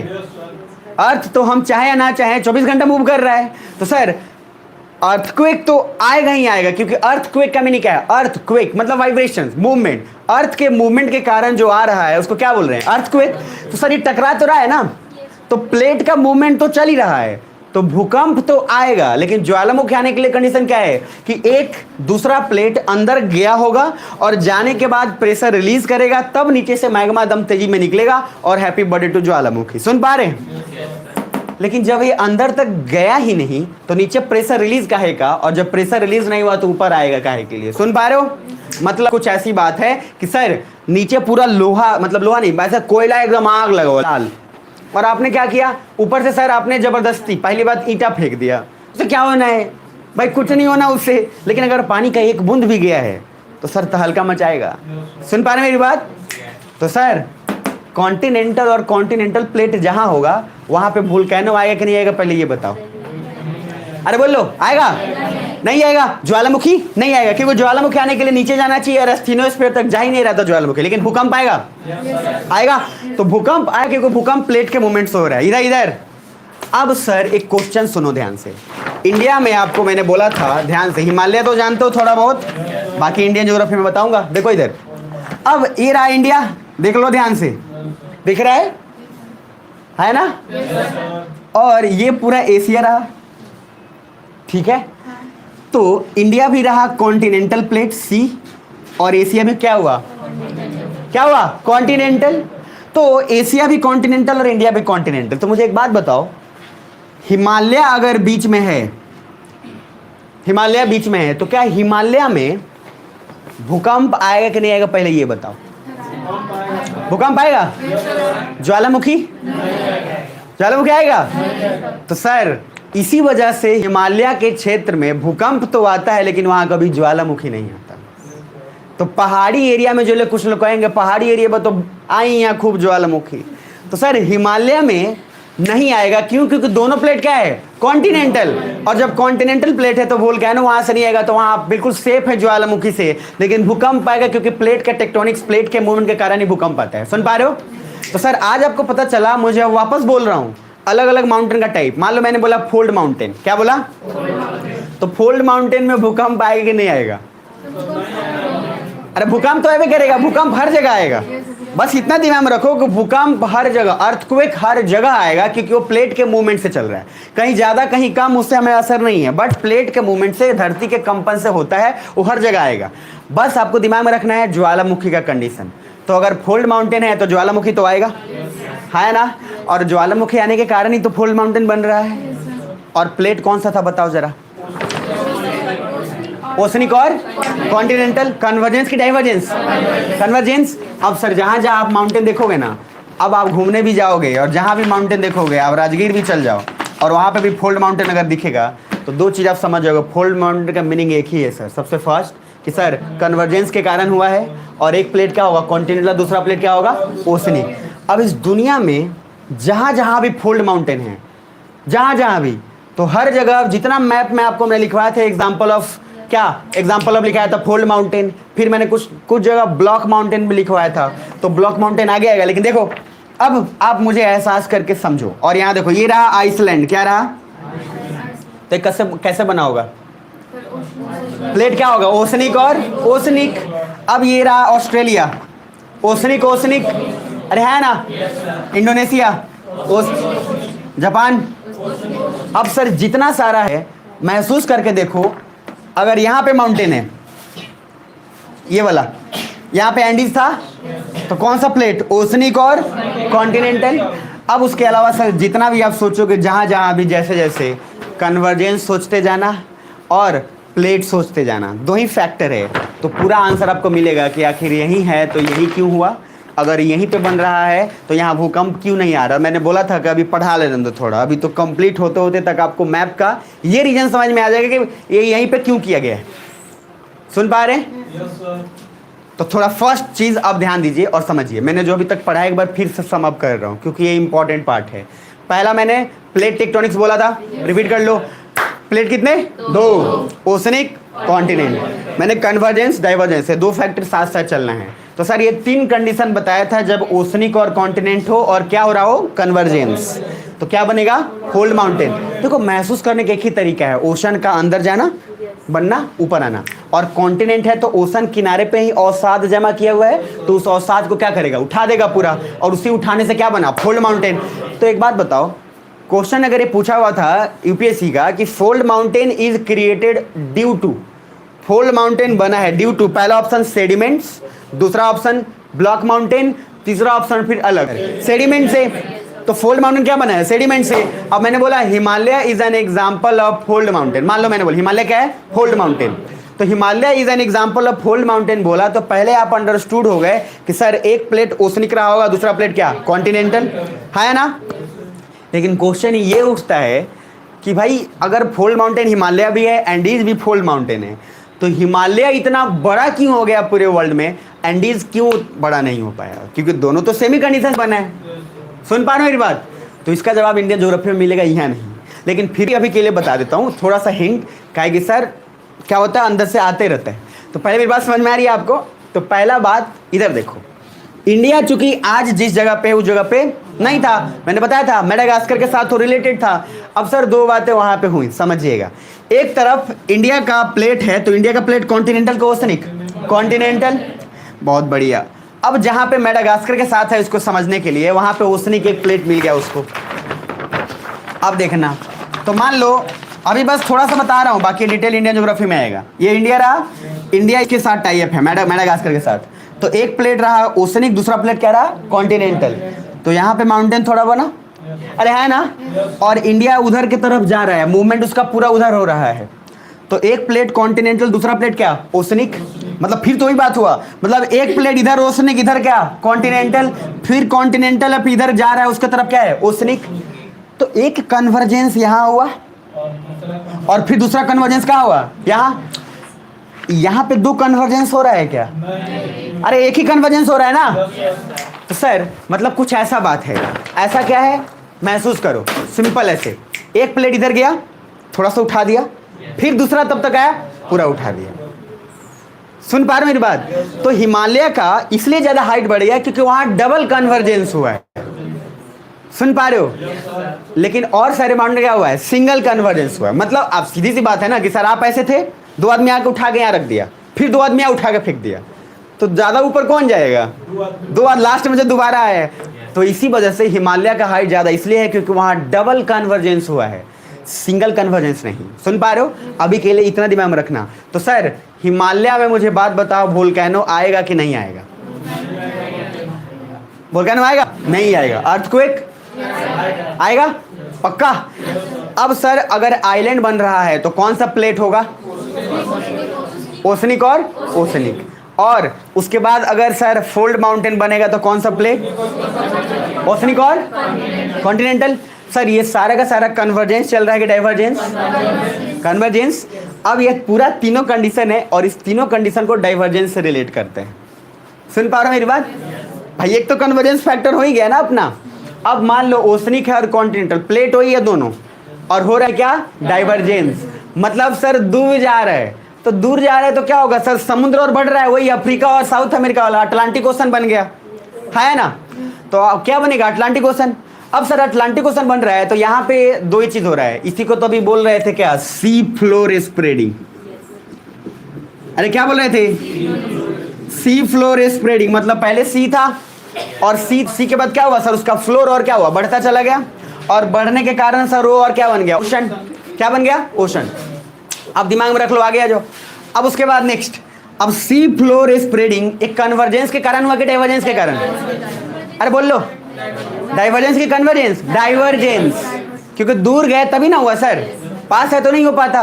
तो सी फ्लोर आगे आ जाओ, आगे भी है जगह, आगे आ जाओ, आगे आ जाओ, इधर आ जाओ, ठीक है। तो सी फ्लोर स्प्रेडिंग किसके कारण हुआ? डाइवर्जेंस की कन्वर्जेंस?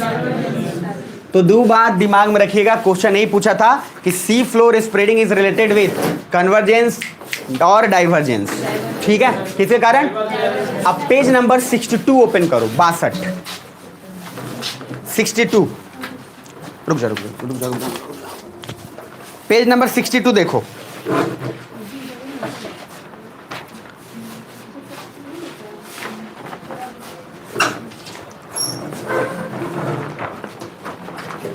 सिक्सटी टू पे देखो एक बार ध्यान से थोड़ा।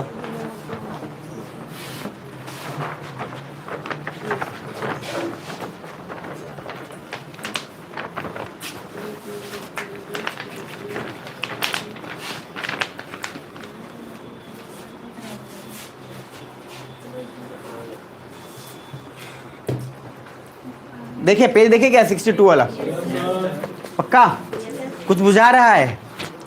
तो कुछ बुझा रहा है तो वहां पे नीचे एक बार देख लो, पेज 62 पे ज्योग्राफी वाला ओपन कर लेना। 62 देख लो, और 62 पे नीचे देखो कन्वर्जेंस आपको दिख रहा है पहला कंडीशन। सभी को जोर से, यस और नो, जोर से। और उसमें पहला आपको क्या दिख रहा है, एक तरफ ओसनिक प्लेट है और उसके दूसरी तरफ क्या है, कॉन्टिनेंटल है। तो वहां पे सर जमा हो गया है, और जमा होकर क्या बच गया, और उसमें एक टर्म लिखा होगा जियोसिंक्लाइन, लिखा हुआ है लेफ्ट साइड में, उसका मीनिंग लिखा होगा कॉर्नर में, जियोसिंक्लाइन का। देख पा रहे? तो जियो मतलब क्या है, सेडिमेंट्स लिखा होगा, लिख पा रहे? और सिंक्लाइन क्या है, मतलब वो चीज जिसके कारण सिंपल, मतलब वो स्लोप टाइप का जो बना हुआ है, जिसके कारण क्या हुआ, अब वो जमा हो गया था, जमा होकर ऐसे यूं था, इधर से आया उठा के और ऊपर बैठा दिया। मतलब कि सेडिमेंट्स और रेते ही रेते जमा था, अंदर से निकला और इस रेत को कुछ इस कदर बना दिया, जो कि फोल्ड माउंटेन बना रहा है। तो सेडिमेंट्स के कारण जो सिंक्लाइन हुआ, ठीक है, उसको क्या बोल रहे हैं, जियो सिंक्लाइन। तो बेसिकली टर्म दिमाग में रखिएगा कि सेडिमेंट्स के कारण जो माउंटेन बन रहा है, उस वर्ड को भी हम लोग जियो सिंक्लाइन वर्ड इस्तेमाल करते हैं, ठीक है। जैसे हिंदी में इसको भूगर्त भी बोलते हैं, ठीक है, और अलग अलग तरीके से। तो सिंपल मीनिंग है, हमको बस कॉन्सेप्ट समझना है, शब्द समझ में आ जाता है, इतना कोई लॉजिक नहीं लगाना है। तो अभी हमें पहला 3 सिचुएशन समझ में आया, ओशन, कॉन्टिनेंटल, ओशन, ओशन, और तीसरा क्या, कॉन्टिनेंट और कॉन्टिनेंट। बुझा रहा है? अब पेज 62 पे एक बार खाली बारी बारी से उसको छोड़ दो, सीधा उसको छोड़ दो ही बिल्कुल। 63 पे आओ, वो काम का है। पेज 63 पे वहां पे एक डायग्राम बनाया होगा, दिख रहा है? तो डायग्राम में देखो, एक तरफ आपको पैसिफिक लिखा होगा, ऊपर में जुआन डे फूका लिखा होगा, दिख पा रहे हैं? एक तरफ नीचे आओ, देखोगे तो साउथ, एक तरफ साउथ अमेरिका है और उधर नॉर्थ अमेरिका पूरा बनाया हुआ, वहां पे नाजका प्लेट, फिर बहुत सारा प्लेट का नाम लिखा हुआ है। तो परेशान मत होना। पहली बात, नीचे देखो एंडीज दिख रहा है, दिख रहा नहीं दिख रहा, पक्का, बहुत बढ़िया। अब सीधा पेज नंबर 64 पे आओ, उसको छोड़ दो, 64 पे आओ, आएगा 64 पे। कौन सा कंडीशन है, कन्वर्जेंस, और किसके बीच में, ओशन और, तो क्या बनेगा देखो, वोल्केनिक माउंटेन दिख रहा है, plus island, plus high earthquake probability. मतलब जब प्लेट अगर ओसनिक और ओसनिक हो तो जो आपका ज्वालामुखी तो आएगा, और ज्वालामुखी के कारण सर वो आइलैंड का तो निर्माण होगा ही होगा, वोल्केनिक माउंटेन भी बन सकता है, और उसके बाद आइलैंड तो होगा ही होगा। प्लस तीसरा क्या है, हाई अर्थक्वेक प्रोबेबिलिटी, मतलब अर्थक्वेक आने के चांसेस क्या होंगे, ज़्यादा। तो जो देश अगर समुद्र के अंदर ही होगा, वहाँ पे वोल्केनो आने के चांस क्या होंगे, और वोल्केनो आएंगे तो अर्थक्वेक आने के भी चांसेस क्या होगा, ज़्यादा। सुनामी आने के चांसेस भी क्या होंगे, ज़्यादा। सर अब आप आइडिया सिर्फ इस बात से लगा सकते हो कि कोई देश कहाँ लोकेटेड है, उसके कारण आइडिया लगा लोगे कि वहाँ सुनामी होगा कि नहीं होगा। जापान, सुन पा रहे हो? अब जापान क्या है सर, अंदर पानी में है ना, देखो भूकंप आते रहता है, सुनामी आते रहती है, वोल्केनो आते रहता है। इंडोनेशिया डूबते रहेगा, आते रहेगा, होता रहेगा। फिलीपींस, ताइवान, सब जगह जाओ, मतलब आपको समझ में आ गया कि सर वोल्केनो क्यों वहाँ पे आ रहा है, क्योंकि उसका लोकेशन ही ऐसा है जहाँ पे प्लेट दोनों ओसनिक है, और ओसनिक प्लेट हो तो क्या होगा। तो सर कुछ लोग रटते हैं कि सबसे ज़्यादा सुना, आपको नहीं भी पता है ना कुछ भी, और सिर्फ एक कॉन्सेप्ट पता है कि ओसनिक प्लेट क्या है, तो आप वहाँ से आइडिया लगा लोगे नहीं यहाँ भूकंप होगा कि नहीं होगा, यहाँ पे वोल्केनो बना रहेगा, नहीं तो लूसेंट में रट्टा मारा जाता है। अब आपको मैंने पढ़ाया था ओजस डेल सैलेडो, पढ़ाया था। अब ओजस डेल सैलेडो, एकोनकागुआ, ये सब बहुत कुछ मैंने आपको बताया था साउथ अमेरिका में। अब बार बार मैंने बोला था कि active volcano, dormant volcano, extinct volcano. Active volcano क्या बोला था, जो आते रहता है, जो क्या है, आते रह रहा है। अब सर अगर मैंने बोला ओजस डेल सैलेडो, मान लो एग्जांपल के लिए बोला कि एक्टिव वोल्केनो है, तो आप एक बात आइडिया लगा लिए कि सर ये पक्का ओसनिक के अंदर होगा, ये ओशन के पास में होगा, और एक प्लेट ओसनिक तो होगा ही होगा। अब जितना ज़्यादा आ रहा है, कोटोपैक्सी, चिम्बोराजो, जितने सारे हैं, वहाँ पे अगर वोल्केनो बार बार आ रहे हैं तो उसका एक ही कारण है क्या, कि सर ओसनिक प्लेट तो एक कॉमन है ही है, और उसके कारण वहाँ पे इसलिए हमेशा आते रह रहे हैं। अब जहाँ नहीं आ रहा है, जैसे हिमालय में क्या है, वोल्केनो नहीं आ रहा है। क्यों नहीं आ रहा है, क्योंकि सर एक प्लेट कॉन्टिनेंटल, दूसरा प्लेट भी क्या, कॉन्टिनेंटल, टकरा तो रहा है, लेकिन उसके कारण भूकंप आ रहा है, वोल्केनो कुछ बुझा रहा है। अब जापान में क्यों आएगा सर, आपको आइडिया, जैसे ही आप न्यूज में सुनोगे कि एक देश में खूब भूकंप आया, मान लो सिर्फ इतना ही बोला न्यूज वाले ने, और आप जा रहे थे खाना देने, तब आप आइडिया लगाना शुरू कर दो कि कहाँ आया होगा। अरे नहीं लगा सकते क्या? सोचो कि सर जापान वहाँ है, ओशनिक प्लेट है, चांसेस वहाँ ज़्यादा है, इधर सर इधर ज़्यादा होगा इंडोनेशिया में, उधर ऑस्ट्रेलिया की तरफ। आप आइडिया तो लगा सकते हो, क्योंकि अब आपको पता है कि सर दोनों प्लेट ओशनिक है, और ओशनिक प्लेट में सर 3 चीज़ें बहुत इंपॉर्टेंट है। एक वोल्केनिक माउंटेन, पहाड़ बनेगा। अब जो पहाड़ अगर है जो दिख रहा है आपको और समुद्र के बीचों बीच, वो पहाड़ ज़्यादा हाइट पे होगा क्या? नहीं होगा, वो थोड़ा ही होगा। क्यों? क्योंकि सेडिमेंट तो उतना जमा नहीं ना है जितना सर किनारे पे जमा है ना। प्लस भूकंप तो हाई प्रोबेबिलिटी होगा ही होगा। प्लस तीसरा चीज क्या? अरे क्या आइलैंड? तो जितना भी आइलैंड है, द्वीप है, वो सब किससे बना होगा? ओशनिक और ओशनिक प्लेट से। और सर नीचे से चूंकि लावा निकल रहा है नीचे से, तो अर्थ के और अंदर से सरफेस के अंदर आ रहा है, तो 2 चीजें तो होंगी ही होंगी। सुनामी कैसे आता है? वाटर का मूवमेंट जब अनकंट्रोल्ड वे में चला जाए तो सुनामी होगा। पानी आराम से फ्लो करे तब तो कोई दिक्कत थोड़ी नहीं है। अब पानी जिगजैग मोशन में फ्लो करना शुरू कर दे तो सर सुनामी का क्या कंडीशन है, नहीं है, वो सारा कुछ इसमें आएगा और आप देख के बता भी जाओगे सुनामी कहाँ खत्म हो जाएगा जाते जाते। तो अभी तक मैंने जो बताया है एक बार रिपीट कर दे रहा हूँ ताकि सुन लो, फिर उसके बाद आगे बढ़ेंगे। तो मैंने अभी तक प्लेट टेक्टोनिक्स बोला। प्लेट टेक्टोनिक्स में प्लेट का मूवमेंट, मैंने बोला प्लेट टेक्टोनिक्स मतलब प्लेट का मूवमेंट। प्लेट 2 है, एक प्लेट है ओशनिक पानी, दूसरा प्लेट क्या? कॉन्टिनेंट। तो हम अगर बोले कि अगर पानी और जमीन का भाग, 2 प्लेट आपस में पास में आ रहे हैं, तो पानी अंदर चला गया, अंदर की बाहर, अंदर जाने से नीचे से आया मैग्मा, ऊपर उठा, लावा बना और उसके कारण फोल्ड माउंटेन बन गया। कौन सा माउंटेन? दूसरा कंडीशन मैंने बोला कि एक ओशनिक है, दूसरा भी ओशनिक है, तो यहां से जो निकल के अंदर से आ रहा है वो क्या बन रहा है? आइलैंड या माउंटेन जो बनेगा वोल्केनिक छोटा माउंटेन, प्लस अर्थक्वेक का प्रोबेबिलिटी ज्यादा। सुन पा रहे हो? तीसरा कंडीशन क्या है? Continental continental. सुन पा रहे हैं? तो कॉन्टिनेंटल में क्या होगा? टकरा के सर प्लेट उतना अंदर तक जा ही नहीं पाएगा कि ऊपर आए और लावा का निर्माण करे, इसलिए कॉन्टिनेंटल में कोई वोल्केनो नहीं आएगा, बल्कि सिर्फ क्या आएगा? अर्थक्वेक आएगा। बुझा रहे हैं यहाँ तक?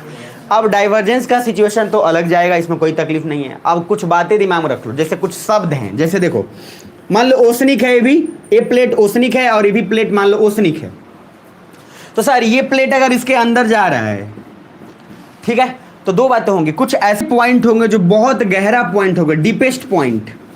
भाई अगर ओशन में भी तो बहुत गहराई क्रिएट करेगा ना, अंदर जा रहा है तो, और पूरे आएगा तो वोल्केनो में नीचे से निकलेगा तो भी तो बहुत ज्यादा सर होल करेगा क्रिएट। तो जो डीपेस्ट पॉइंट है, उस डीपेस्ट पॉइंट को, उसमें 2 शब्द दिमाग में रखिएगा। एक याद रखिएगा ट्रेंच, ट्रेंच मतलब मीनिंग होता है गड्ढा, और एक होता है बेनी ऑफ। क्या होता है? बेनी ऑफ। तो समझो इसे, ट्रेंच क्या है? पॉइंट है जहां बहुत डीपेस्ट है। बेनी ऑफ पूरा क्षेत्र है।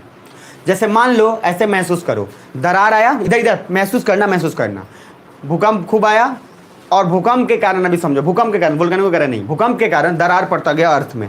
अब सोचो यहां से यहां तक पूरा दरार पड़ गया बीचों बीच, तो राइट साइड में पूरा खाली है, तो पूरा का पूरा दरार बन गया। तो दरार पूरा जो बन रहा है, ये पूरा दरार का एरिया, इसको बोल रहे हैं बेनी ऑफ। क्या बोल रहे हैं? और इसमें भी तो कुछ ऐसा पॉइंट होगा जो सबसे डीपेस्ट होगा, उस डीपेस्ट पॉइंट को क्या बोल रहे हैं? ट्रेंच। क्या बोल रहे हैं? तो बेनी ऑफ एक पूरा क्षेत्र हुआ, और ट्रेंच क्या हुआ? एक गहरा पॉइंट। मान लो कुछ ऐसे पॉइंट होंगे जहां पे, गहरा पॉइंट कौन होगा? जब नीचे जा रहा होगा वही तो सबसे गहरा पॉइंट क्रिएट करेगा। तो मान लो गहरा पॉइंट, ये वाला पॉइंट मान लेते हैं कि ये सबसे गहरा पॉइंट है जहां पे क्रिएट हो रहा है। लेकिन सर बेनियोफ क्षेत्र तो पूरा हो जाएगा, क्योंकि उसके कारण जो पूरा गर्त बन रहा है उसको क्या बोलेंगे? ट्रेंच बोलेंगे। क्या बोलेंगे? सुन पा रहे हो? तो trench is the deepest point, Benioff is the region. अभी इतना दिमाग में रखना बस।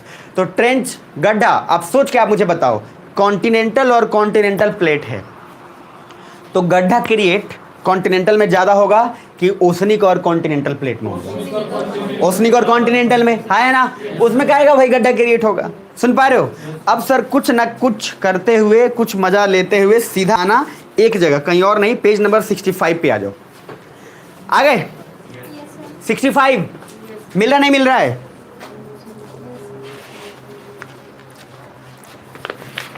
वहां पे देखो, एक रिंग ऑफ एयर शब्द बोलते हैं पैसिफिक ओशन को। पैसिफिक ओशन को क्या बोलते हैं? अब मैं लिखवाया भी था ये, लेकिन मैं बोला था इसका कारण समझ में हुए आएगा जब फिजिकल ज्योग्राफी पढ़ाएंगे तब। सुन पा रहे? Ring of fire, fire ring, ring समझ रहे हो? अरे समझ ही रहे हो ना? रिंग समझ रहे हो? अब सर रिंग मतलब आप अंगूठी समझो चाहे जो समझो, लेकिन रिंग का एक ही मीनिंग है, क्या? सर्कल। मतलब वो चीज जो आकर और कंप्लीट हो गया हो ऑलमोस्ट। अरे है ना? तो सर अब ये पैसिफिक रहा, देखो इधर ध्यान से, ये अटलांटिक है, ये पैसिफिक रहा। अरे है ना? इधर जापान, इधर भी क्या रहा? पैसिफिक। अरे गोला। अब देख के देखो, ए प्लेट ओसनिक, अब पूरा जब इसको अगर कंबाइन करेंगे ग्लोब पे सोचोगे तो सर जापान भी ओसनिक और ओसनिक प्लेट से बना है ना? तो ओसनिक और ओसनिक प्लेट से बनेगा तो लावा भी तो जबरदस्त निकलेगा। अरे बोला ना अभी, लावा निकलेगा, आइलैंड बनेगा, हाई अर्थ प्रोबेबिलिटी, तो लावा निकला। रिंग ऑफ फायर का मीनिंग क्या है? आग लगा हुआ है, समझ रहे? दाग दी फायर मतलब आग लगा हुआ है। अब सर इधर देखोगे तो मैक्सिमम जितना सारा आइलैंड है जहां पे आग लग रहा है, प्लेट ओसनिक ओसनिक होने के कारण इसी के अंदर ही सब कुछ वोल्केनो निकल रहा है, इसलिए इसको बोलते हैं रिंग ऑफ फायर, क्योंकि मैक्सिमम वोल्केनो पैसिफिक ओशन के कारण ही निकलता है। अब देखो जरा, जापान भी पैसिफिक ओशन के कारण, अरे है ना, जुआन डे फुका स्ट्रेट है, जितना सारा पैसिफिक नीचे भी है, इंडोनेशिया, ये सब इसी के कारण बना। किसके कारण? पैसिफिक ओशन के कारण। तो सर ज्यादातर प्लेट जहां पे वोल्केनो आ रहा है वहां पे कौन सा प्लेट एक है? ओशनिक। कौन सा? पैसिफिक। तो पैसिफिक ओशन को इसीलिए बोलते हैं क्या? Ring of fire. अरे समझ में आ रहा है कि नहीं समझ में आ रहा है? तो रिंग ऑफ फायर क्यों बोलते हैं? क्योंकि सर वोल्केनो ज्यादा यहीं से आता है, क्योंकि जहां जहां भी इसमें है जगह, देखो ना इधर अगर आप ध्यान से देखोगे तो पूरा का पूरा वो सारा क्षेत्र जहां पे वोल्केनो ज्यादा आने का चांस है सब पैसिफिक के कारण हो रहे हैं। तो रिंग ऑफ फायर पैसिफिक को नहीं बोलेंगे तो मोती झील को बोलेंगे। अरे सुन पा रहे हो? तो रिंग ऑफ फायर में नीचे देखो ये एग्जांपल लिखा हुआ पहला, ring of fire is related to Pacific Ocean, that is most volcano यहीं से आता है, जापान, इंडोनेशिया एटसेट्रा। अर्थक्वेक भी मोस्टली यहीं पे आता है, बिकॉज अर्थक्वेक जब एक प्लेट अंदर जा रहा है, वोल्केनो बाहर निकल रहा है, देन अर्थ तो हिलेगा ही, सो इट्स अर्थक्वेक। सुनना ध्यान से, in Japan and Philippines region, Japan और फिलीपींस के क्षेत्र में बताया ना, earthquake in ocean that is tsunami यहीं पे आते रहता है। तो सर आपको सारा आइडिया खुद से लग जाएगा कि यहीं पे क्यों आ रहा है। प्लेट कौन सा है? ओशनिक और, अरे कौन? ओशनिक और ओशनिक। अब सुना ध्यान से, अब इस पार्ट को छोड़ दो, वहां पे ट्रेंच भी लिखा हुआ है, deepest part of the ocean. अब सीधा आओगे कहां? पेज नंबर 66 पे, जल्दी आओ। आ गए? पक्का? कौन सा प्लेट अब दिख रहा है? Convergence between continent and continent दिख रहा है? वहां क्या लिखा है ऊपर में? No volcano. आप खुद से एहसास कर लो, टूट के अंदर गया ही नहीं। जरा नीचे आओ। अब उसके बाद नीचे सर आएंगे, ध्यान से देखेंगे, पेज नंबर 67 पे आएंगे, एक टेबल दिखेगा वहां पे, दिख रहा है टेबल? और उस टेबल को देख लेंगे तो सर समझिए जीवन जो है आपका पूर्ण हो गया, बिना बाबा धाम गए हुए। ठीक है? चलो, तो इधर क्या प्लेट देख लो, इधर मेरी तरफ देख लो, ये बस ये प्लेट कॉन्क्लूड कर देगा प्लेट टेक्टोनिक्स को। सिर्फ इतना पेज से आप पूरा पूरा समझ जाओगे। सुन पा रहे हो? अब जरा देखते जाओ, मुझे बताओ पहला इधर में क्या है? प्लेट होगा, तो इधर प्लेट का मूवमेंट मान लो ओशनिक और कॉन्टिनेंट है। ठीक है, बोलते जाओ कौन कौन सा फैक्टर है? क्या है? वोल्केनो, उसके बाद फोल्ड माउंटेन, अर्थक्वेक और ट्रेंच, यही है ना? बहुत बढ़िया। तो प्लेट कौन सा है? ओशनिक और कॉन्टिनेंटल। हम मान के चल रहे हैं अभी कन्वर्जेंस पूरा में हो रहा है। क्या हो रहा है? सुन पा रहे हो? Oceanic continental. पहले इसमें बताओ, अगर प्लेट ओशनिक और कॉन्टिनेंटल है, वोल्केनो आएगा? अरे है ना? ओशनिक और कॉन्टिनेंटल तो आएगा ही ना। ओशन गया, वोल्केनो आएगा, तो यस। फोल्ड माउंटेन बनेगा, अर्थक्वेक, अरे भूकंप आएगा भाई, भूकंप तो हर मोमेंट से आएगा। ट्रेंच, गहरा पॉइंट इसमें भी बनेगा, अरे है ना, गहराई पर जाएगा। अच्छा सभी को बुझा रहा है? पक्का? दूसरा पॉइंट, ओशनिक और ओशनिक, वोल्केनो, अरे वोल्केनो नहीं आएगा? आएगा। दो प्लेट ओशनिक ओशनिक के अंदर गया, निकला सबसे ज्यादा। फोल्ड माउंटेन, अर्थक्वेक, ट्रेंच, सुन पा रहे हो? तीसरा कॉन्टिनेंटल कॉन्टिनेंटल, वोल्केनो, अरे नहीं आएगा भाई, इधर आ जाओ। फोल्ड माउंटेन होगा? देखो तो क्या है कि नहीं यार? ये तो बता ले, इधर दिख नहीं रहा है क्या? सब एक दूसरे को शकल दिख रहा है। फोल्ड माउंटेन में टिक मारा हुआ होगा, बताऊंगा अभी क्यों। देखो इधर, उसके बाद इधर आओ, अर्थक्वेक, अरे भैया मेरी बात बताओ, इधर समझो ध्यान से। कॉन्टिनेंटल कॉन्टिनेंटल प्लेट है, दो प्लेट क्या है? कॉन्टिनेंटल भाई, मतलब दोनों जमीन है। जमीन जब पास में आएगा तो जमीन ही तो सहारा है ना, जिसपे कि कोई भी सेडिमेंट से अवसाद क्या होगा? जमा होगा। तो भाई जब जमीन जमीन दोनों पास में आएगा तो थोड़ा ना थोड़ा सेगमेंट उसके पास जमा है ही, तो बनने का चांस तो है ही ना। ठीक है, प्रोबेबिलिटी ज्यादा बनने का चांस उधर में है। आप बोलोगे कि सर जब नीचे से उड़ ही नहीं रहा है, अरे तो फोल्ड माउंटेन हमेशा आप बड़ा ही हाइट क्यों समझ रहे हो? आप भी तो सोचो ना कि दो पेपर अगर टकरा रहे, यही पेपर है दोनों, अब दोनों पास में आ रहा है, टकरा, तो थोड़ा तो ऊपर लेके जाएगा उसको, है ना। ओसनिक में तो औसादी नहीं है तो लेके कहां से जाएगा, वो तो सर नीचे डुबाने की कोशिश करेगा। वहां पे तो इसलिए बन रहा है क्योंकि अंदर से क्या है, लावा निकल रहा है, मतलब मैग्मा ऊपर आ रहा है। तो कॉन्टिनेंटल में फोल्ड माउंटेन बनने के चांस ज्यादा है। और कमाल की बात पता है आपको, ये यूपीएससी 2018 का क्वेश्चन है और मैक्सिमम लोग वहां पे गलत करके आए थे, मतलब ज्यादातर लोग। इसलिए सर कॉन्सेप्ट जब क्लियर नहीं रहेगा, आप सीधा रट के क्या चले गए, लूसेंट रट के चले गए, क्या ओसनिक प्लेट रहेगा और कॉन्टिनेंटल रहेगा तो फोल्ड माउंटेन बनेगा। वहां पूछा अच्छा बताइए अगर कॉन्टिनेंटल रहेगा तो क्या, आप पढ़ के गए तो नहीं बनेगा। आ रहा समझ में? तो सर क्या दिमाग में रखिएगा, कुछ ना कुछ तो फोल्ड माउंटेन बनने का चांस यहाँ पे है, क्योंकि सर दोनों प्लेट आ रहा है, दोनों जमीन है, दोनों लैंडमास है, तो उससे कुछ ना कुछ उस पर उठा हुआ हिस्सा तो आपको महसूस हो जाएगा। सुन पा रहे हो? अब सर सोच के देखो, आप मुझे एक बात बताओ, मैं कंक्लूड कर रहा हूं, अगर एक प्लेट ओसनिक हो, एक प्लेट क्या हो, तो फोल्ड माउंटेन बनेगा। अगर मिनिमम एक प्लेट ओसनिक होना चाहिए, अरे सोच लो, अगर एक प्लेट ओसनिक एक प्लेट कॉन्टिनेंटल तो क्या फोल्ड माउंटेन बनेगा? लेकिन मैं अब सिचुएशन बदल रहा हूं, अगर एक प्लेट भी कॉन्टिनेंटल रहा तो फोल्ड माउंटेन बनने का चांस है। सही कि गलत? अरे सही है ना। मतलब अगर कॉन्टिनेंटल प्लेट अगर रहा एक भी तो क्या बनेगा, फोल्ड माउंटेन बनेगा, क्योंकि ओसनिक और कॉन्टिनेंट फोल्ड माउंटेन बनने के लिए औसाद चाहिए, और औसाद डिपॉजिट कब होगा, लैंड मास पे ही होगा, कॉन्टिनेंट पे ही होगा। तो सर फोल्ड माउंटेन बनने के लिए कॉन्टिनेंट तो होना चाहिए। अब सर दूसरा बात दिमाग में, ये सही बता दो बस, मजा आ जाएगा। अब बता दो कि वोल्केनो आने के लिए एक प्लेट कम से कम ओसनिक होना ही चाहिए। सही कि गलत? सही ना?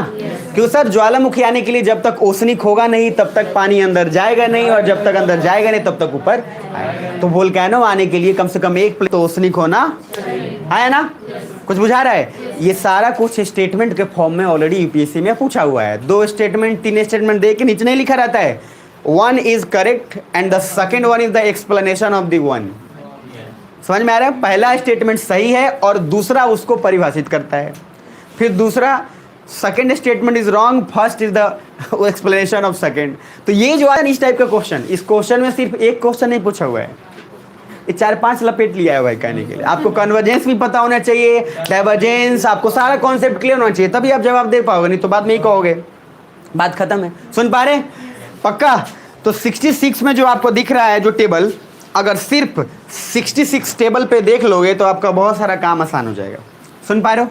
मतलब सिर्फ उतना देखने से आपको पूरा क्लियर हो जाएगा कि ज्योग्राफी का क्या असर लॉजिक चलता है। नहीं तो आजकल तो आज तक तो ज्योग्राफी पढ़ते आ रहे हैं, समझ में आ रहा है? सब लोग कहीं ना कहीं से तो ज्योग्राफी पढ़ के आए किए थे, तो सर उसमें चलता रहता है, हम पढ़ लिए हैं ज्योग्राफी, मजाक थोड़ी है। और उसके बाद जब आता है सामने तब पता चलता है दादा ज्योग्राफी में ये भी पढ़ना था क्या। तो जो चीज़ें होती है ना सर लॉजिक की, आज तक ये भी नहीं पता चलता था कि लैटिट्यूड लॉन्गिट्यूड किधर जा रहा है भाई। मेरे पास नहीं, तो 10th में तो ऐसे ही बस मार दिए जैसे तैसे, टीचर के साथ थोड़ा पैसा वैसा देकर उधर सेटिंग कर लेते थे, प्रैक्टिकल देकर उधर कर लेते थे, नहीं भी कुछ तो सर का पैर दबा दिए। सर दबा दिए, गला नहीं दबाया भाई, पैर दबाए, तो क्या उससे भी नंबर मिल जाते थे।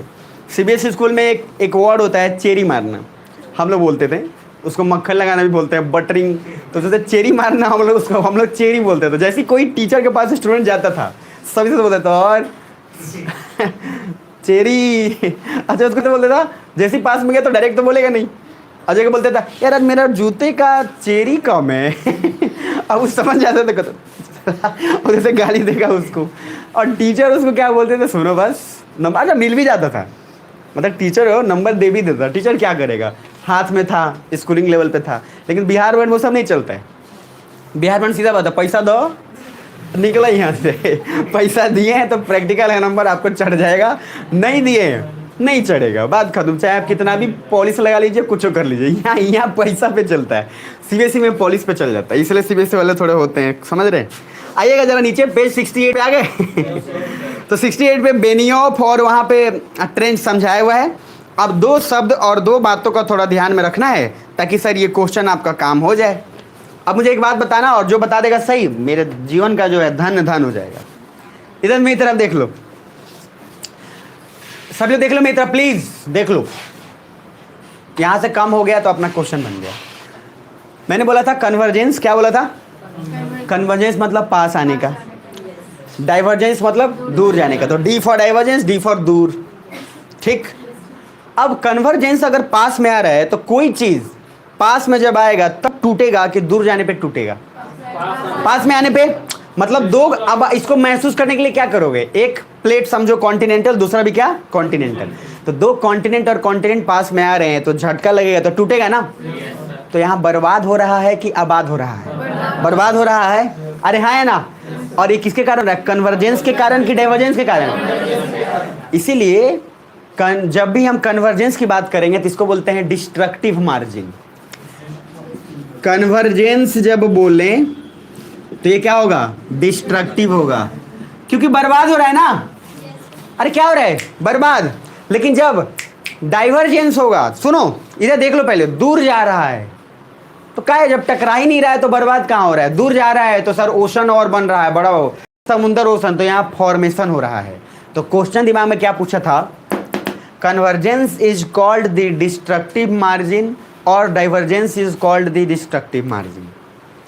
तो फिर मैं रिपीट कर रहा हूं, सुन लो ना ध्यान से, समझ जाओगे। जैसी बात है कि पास में दो ईंट को ला रहे हो, कितने ला रहे हो? दो ईंट। तो ईंट जो आएगा तो क्या नया ईंट बनेगा कि टूटेगा?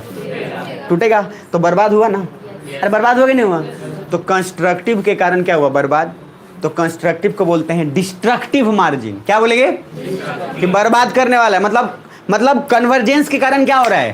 मतलब कन्वर्जेंस के कारण ही बर्बाद हुआ ना। अगर दूर दोनों ईंटा को दूर ले लेते तो कुछ बर्बाद होता क्या? तो डाइवर्जेंस दूर जा रहा है, बर्बाद हो रहा है कुछ नहीं। तो डाइवर्जेंस जब दूर जा रहा है बर्बाद नहीं हो रहा तो उसको बोलेंगे कंस्ट्रक्टिव, उससे कुछ बना। और डिस्ट्रक्टिव कब बोल रहे हैं? जब सर आपका पास आ रहा है तब। अब जैसे मैंने बोला था सी फ्लोर स्प्रेडिंग, क्या बोला? तो सी फ्लोर स्प्रेडिंग बोला, तो सी फ्लोर स्प्रेडिंग में क्या हो रहा है? दोनों दूर जा रहे हैं। तो दूर जा रहे हैं तो कुछ नया नया भी तो बन रहा है। अरे समुद्र में उबाल आ रहा है, नया समुद्र बन रहा है, तो नया समुद्र में नए मिनरल्स, नए डिपोजिशन, नई चीजें तो होंगी उसमें। तो सर डाइवर्जेंस जब दूर जाइएगा तो उससे बहुत अच्छा काम बनेगा, और कन्वर्जेंस में नजदीक आइएगा तो उससे होगा बुरा काम होगा। इसीलिए कन्वर्जेंस है उसके कारण क्या होगा? निर्माण होगा कि बर्बाद? बर्बाद। और डाइवर्जेंस के कारण क्या होगा? निर्माण होगा। बस इतना दिमाग में रखिएगा, हो जाएगा? अरे है ना। और महसूस करके रखिएगा, रटिएगा मत, समझ रहे हैं? रटने वाला काम नहीं, सीधा सा बात है। कन्वर्जेंस मतलब क्या? कम, पास आना। पास आएंगे तो टूटेगा, पास आएंगे तो टूटा, और टूटा तो बात खत्म, मतलब क्या हुआ? डिस्ट्रक्टिव। तो कन्वर्जेंस क्या क्या क्या क्या नहीं, फिर उस आप सोचिए, वैसे नहीं सोचिए। यहाँ पे अभी आप कन्वर्जेंस के कारण माउंटेन जो बोल रहे हैं, जैसे हिमालय बोल रहे हैं, लेकिन वो कब बन रहा है? जब सेडिमेंट्स अगर जमा नहीं है। आप सोच के देखिए, अगर सेडिमेंट्स जमा नहीं रहता, अब कॉन्टिनेंट प्लेट यहाँ भी है। अब आप महसूस करके देखिए कि एक प्लेट ओसनिक नहीं रहता तो फोल्ड माउंटेन कभी बनता ही नहीं, क्योंकि सेडिमेंट जमा ही नहीं होता। अगर उस तरह से दूसरा कॉन्टिनेंट का देखिएगा दोनों प्लेट, तो वहाँ पे भी फोल्ड माउंटेन उतना ही हाइट लेना चाहिए था जितना ओसनिक में हुआ, लेकिन लिया नहीं। तो यहाँ मेन फैक्टर कौन सा हो गया? सेडिमेंट्स हो गया। अगर सेडिमेंट्स रहेगा ही नहीं तो काम बेकार हो गया। तो दो बातों को बस दिमाग में रखिएगा समझने के लिए फिलहाल, कि जो आपका कन्वर्जेंस होगा उसको हम डिस्ट्रक्टिव मार्जिन बोलेंगे, और डाइवर्जेंस जो होगा उसको क्या बोलेंगे? रखिएगा। अब पेज नंबर 68 पे आइएगा तो नीचे वहां मैंने लिखा हुआ है, देखिए, so divergence is related to constructive and convergence is related to destructive. अब ये कन्वर्जेंस और डाइवर्जेंस, डिस्ट्रक्टिव और कंस्ट्रक्टिव, मैंने पहले भी बोला था, और ज्योग्राफी पढ़ने के लिए दो तीन बातों को ख्याल रखिएगा। क्या बोला था? रिजिड कभी नहीं होना है किसी चीज पे, और दूसरा एक्सेप्शंस हमेशा होंगे, बट आपको मेन फैक्ट पे दिमाग में रखना है, ठीक है? और उसके बाद नीचे आएंगे। अब आएंगे तो ध्यान में रखिएगा सर, पेज नंबर आप आइए 69 पे, जल्दी आइएगा। आ गए? है ना? तो बोल लो। चलो ठीक है, अब आ गए तो बहुत बढ़िया। अब मुझे एक बात बताओ, अगर डाइवर्जेंस हो रहा है प्लेट में तो वहां पे माउंटेन बनेगा, उस माउंटेन को बोलते हैं ब्लॉक माउंटेन। सुनना ध्यान से, अलग अलग सिचुएशन। ये तो सारा क्या था? कन्वर्जेंस था ना। डाइवर्जेंस का हमने देखा कहाँ है? तो डाइवर्जेंस में अगर मान लो, देखो ध्यान से, ये प्लेट रहा मान लो ओसनिक, ये रहा कॉन्टिनेंटल, लेकिन हो रहा है डाइवर्जेंस। क्या हो रहा है? तो ओसनिक और ये रहा कॉन्टिनेंटल, यहाँ हो रहा है डाइवर्जेंस। अब सोच के ऐसे बताना, मान लो इसमें भी अवसाद तो जमा होगा, लेकिन पास में आता तो और उसको उठा के ऊपर ले जाता, लेकिन अब दूर जा रहे हैं तो अवसाद है। तो सोचो, मान लो, बस महसूस कर लो कि मान लो यहाँ पे अवसाद जमा था, अब क्या हुआ, कुछ ऐसे समझो कि आप ऐसे एक सहारे लेके बैठे हुए थे किसी के, ठीक, और वो चला गया, तो आप सर गिरोगे ना। तो मान लो, महसूस करो बस, मतलब सहारे आप लेके बैठे हुए थे, अब इस दीवार के सहारे मैं ऐसे खड़ा हूँ, दीवार गया तो सर उसके बाद आदमी जाएगा, तो जाएगा, तो कुछ ऐसा हुआ, देखो अवसाद जमा था ऊपर, ठीक, अब दूर गया तो ऐसे भरभरा के गिरेगा। तो दो कंडीशन होगा, महसूस बस करना तो मजा आ जाएगा। एक जस्ट नीचे आया, अरे है ना, अच्छा एक ऐसा भी सिचुएशन बन सकता है, एक पूरा गर्त में गया है, गहरा गया। अच्छा दूसरा एक ऐसा भी सिचुएशन बन सकता है क्या, अगर नीचे से उसको उठाया गया हो, नीचे से हल्का उठा हो, तो ये वाला बनने का चांस है। लेकिन अगर ऊपर से कोई अगर प्रेस किया है तो ये नीचे ऐसे जाने का चांस बनेगा। अरे है ना, अभी बस समझना, तो ये दोनों काम हो रहा है बस अभी सिर्फ डाइवर्जेंस के कारण। लेकिन इन दोनों को भी बोल रहे हैं ब्लॉक माउंटेन। क्या बोल रहे हैं? इसको समझने के लिए थोड़ा और बेहतर 70 पे आना, तो और ज्यादा समझ में आ जाएगा। जल्दी आ जाओ, आ गए। अब वहां देख लो, अफ्रीका का हिस्सा टूट रहा है, दिख रहा है, और बताया था आपको। तो अफ्रीका का जो हिस्सा उधर वाला आपका है वो टूट रहा है, अगर तो सर टूट रहा है तो सबसे पहले नीचे आओ। डाइवर्जेंस के कारण ब्लॉक माउंटेन दूर होते गए। अब वो डाइवर्जेंस हो रहा है कि दोनों का दोनों क्या दूर जा रहा है, टूट रहा है तो उससे दूर ही जा रहा है ना। अब जब दूर जाएगा तो सर क्या होगा, बीच में ओशन भी आना शुरू हो जाएगा। जैसे अटलांटिक बना है वैसे ही यहाँ पे भी। तो ये पार्ट, इतना हिस्सा, ये मोजाम्बिक, केनिया वाला, तंजानिया वाला पार्ट, ये टूट के उधर जा रहा है। अरे है ना, तो ऑटोमेटिक जब दूर जा रहा है तो डाइवर्जेंस सिचुएशन तो क्रिएट हो ही गया। और डाइवर्जेंस जब सिचुएशन क्रिएट होगा तो जो उसमें सेडिमेंट जो जमा है ये नीचे आने की कोशिश करेगा। अरे जो ब्लॉक माउंटेन वाला था, मतलब नीचे आएगा, धसेगा ना नीचे। तो जब धसेगा तो कुछ एक ऐसा स्ट्रक्चर बनेगा और एक ऊपर वाला स्ट्रक्चर बनेगा। तो पहले एक बार वहां देखो, पहले थोड़ा और समझ में आएगा। तो पहले वहां देखो, मैंने एक बना दिया होगा इन block mountain, sorry North America में, नीचे ऊपर जो नोट करके लिखा हो देखो, जनरली ओशन कॉन्टिनेंट का डाइवर्जेंस नहीं होता है, होने को तो हो जाए बट यूजुअली नहीं होता है, इसलिए ज़्यादा आपको बुक्स में नहीं मिलेगा। पहली बात मैंने बोला है क्या, ओशन और कॉन्टिनेंट का डाइवर्जेंस हमारे लिए ज़्यादा काम का भी नहीं है। इसलिए काम का नहीं है क्योंकि देखो आप सोच के, एक कॉन्टिनेंट है एक ओशन है, अगर दूर भी जा रहा है तो कुछ घंटा ज़्यादा फर्क पड़ने वाला फिलहाल नहीं है। बट नीचे पहले देखिएगा, नॉर्थ अमेरिका में एक ओशन कॉन्टिनेंट का डाइवर्जेंस हो चुका है, सियरा नेवादा, पढ़ाया था, याद है। तो Sierra Nevada is a block mountain at California, because वहाँ कुछ माइनर लेवल के ब्लॉक मिल जाते हैं। ब्लॉक मतलब क्या होता है, ब्लॉक क्या समझते हो, ब्लॉक क्या, हिस्सा। अरे ब्लॉक वाला नहीं, प्रखंड नहीं, खंड नहीं, ब्लॉक मतलब क्या, जो कोई चीज़ का हिस्सा, जमीन का हिस्सा ले लो आप, या फिर डिब्बे का हिस्सा ब्लॉक ले लो। तो नीचे देखो वहाँ लिखा हुआ इन ब्लॉक माउंटेन, अगर बीच का हिस्सा नीचे चला गया, बीच का हिस्सा भड़बड़ा के नीचे गया, क्योंकि दोनों मूवमेंट हुआ, बीच का आ गया नीचे, तो कौन सा स्ट्रक्चर बन रहा है देख लो। तो बीच का हिस्सा नीचे गया, मिडिल हिस्सा नीचे गया, because slow convection movement then magma, तो ब्लॉक माउंटेन बन रहा है। तो बीच का हिस्सा सर नीचे चला गया।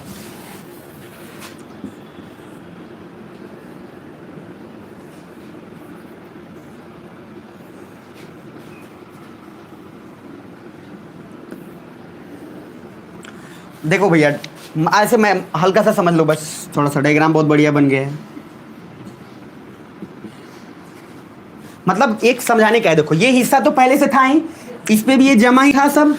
अब हो क्या रहा है, जैसे डाइवर्जेंस हुआ नीचे की तरफ खसका, तो ये खसका तो कुछ ऐसा ही स्ट्रक्चर बन गया। तो एक स्ट्रक्चर में कब बन रहा है, जब दूर चला गया और ऊपर से सडनली नीचे भस आके गिर गया। अब ये स्ट्रक्चर तो बन गया, ठीक है, लेकिन अब दूसरा स्ट्रक्चर, ध्यान दो, दूसरा एक और पार्ट है।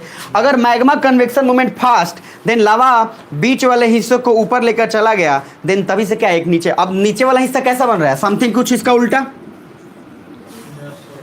तो मैग्मा के मूवमेंट के कारण, मैग्मा कहाँ मूवमेंट कर रहा है, एस्थेनोस्फीयर में, अरे है ना। तो एस्थेनोस्फीयर में अगर मैग्मा का मूवमेंट काफी तेज हो रहा है और ये काफी स्लो हो रहा है, तो केस 1 पहले देखो और समझ लो, बस लास्ट है ये। इन ब्लॉक माउंटेन अगर बीच का हिस्सा नीचे आया, देन पहले ऐसा था, अब पहले ऐसा था, मतलब क्या था, दोनों एक सब समान था।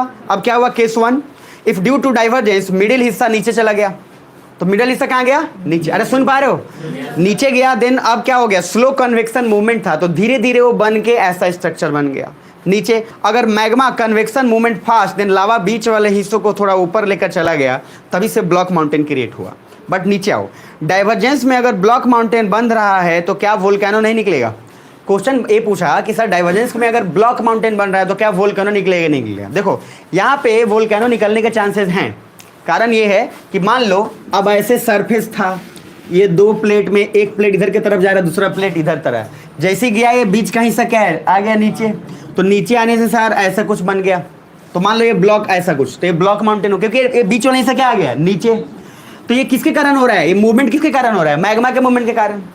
बस अभी आपको सिर्फ दो बातों का ख्याल ये रखना है कि डाइवर्जेंस और कन्वर्जेंस। तो डाइवर्जेंस में जब भी कुछ बन रहा है तो यहाँ पे नीचे जाने के बाद भी क्या हो रहा है, निर्माण हो रहा है, मतलब एक स्ट्रक्चर, एक फॉर्मेशन बन गया।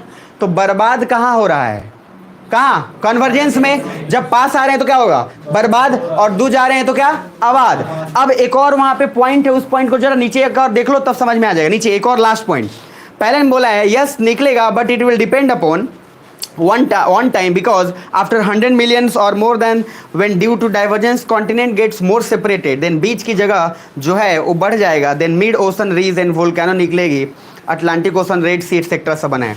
सो जब वोल्केनो नहीं निकल रहे हैं तब ब्लॉक माउंटेन, बट कुछ सालों के बाद जब दूर हो जाएंगे तो वोल्केनो निकल जाएगा, देन ब्लॉक माउंटेन पुराने भी हो जाएंगे, डिपेंड्स अपॉन टाइम, वो अलग बात है। देखो पहली बात कि सर आपको फोल्ड माउंटेन का निर्माण होगा जब ओशनिक प्लेट एक हो और कन्वर्जेंस हो। लेकिन अगर डाइवर्जेंस की बात करते हैं तो मुझे सिर्फ एक ही बात का जवाब दो कि डाइवर्जेंस के कारण क्या अर्थक्वेक होगा कि नहीं होगा। अर्थक्वेक तो होगा ही, जब तुमको ऑलरेडी बोले हैं, लेकिन वोल्केनो निकलने के चांस होगा कि नहीं होगा, होगा, वोल्केनो निकलेगा, लेकिन सर उसके तुलना में जितना कि कन्वर्जेंस के कारण हो रहा है उतना यहाँ पे नहीं होगा। कारण ये कन्वर्जेंस में पास आ रहा है जिसके कारण काफी डेप्थ जा रहा है, और डेप्थ जा रहा है तो लावा का फॉर्मेशन काफी तेज निकल रहा है। अब उसके लास्ट पेज पे देखो 79 71 पे एक आपको दिखेगा ट्रांसफॉर्म बाउंड्री, दिख रहा है पक्का, अरे हाँ ना तो बोलो।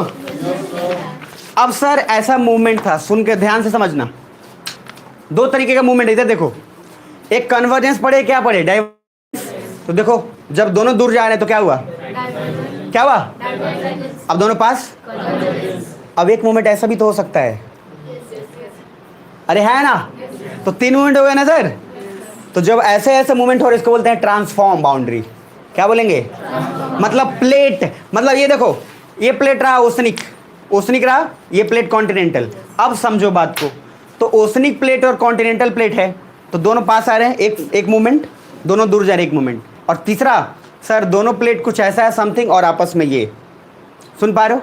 तो सर जब ऐसा मूवमेंट हो इसको क्या बोलेंगे, ट्रांसफॉर्म बाउंड्री। क्या बोलेंगे, ट्रांसफॉर्म बाउंड्री।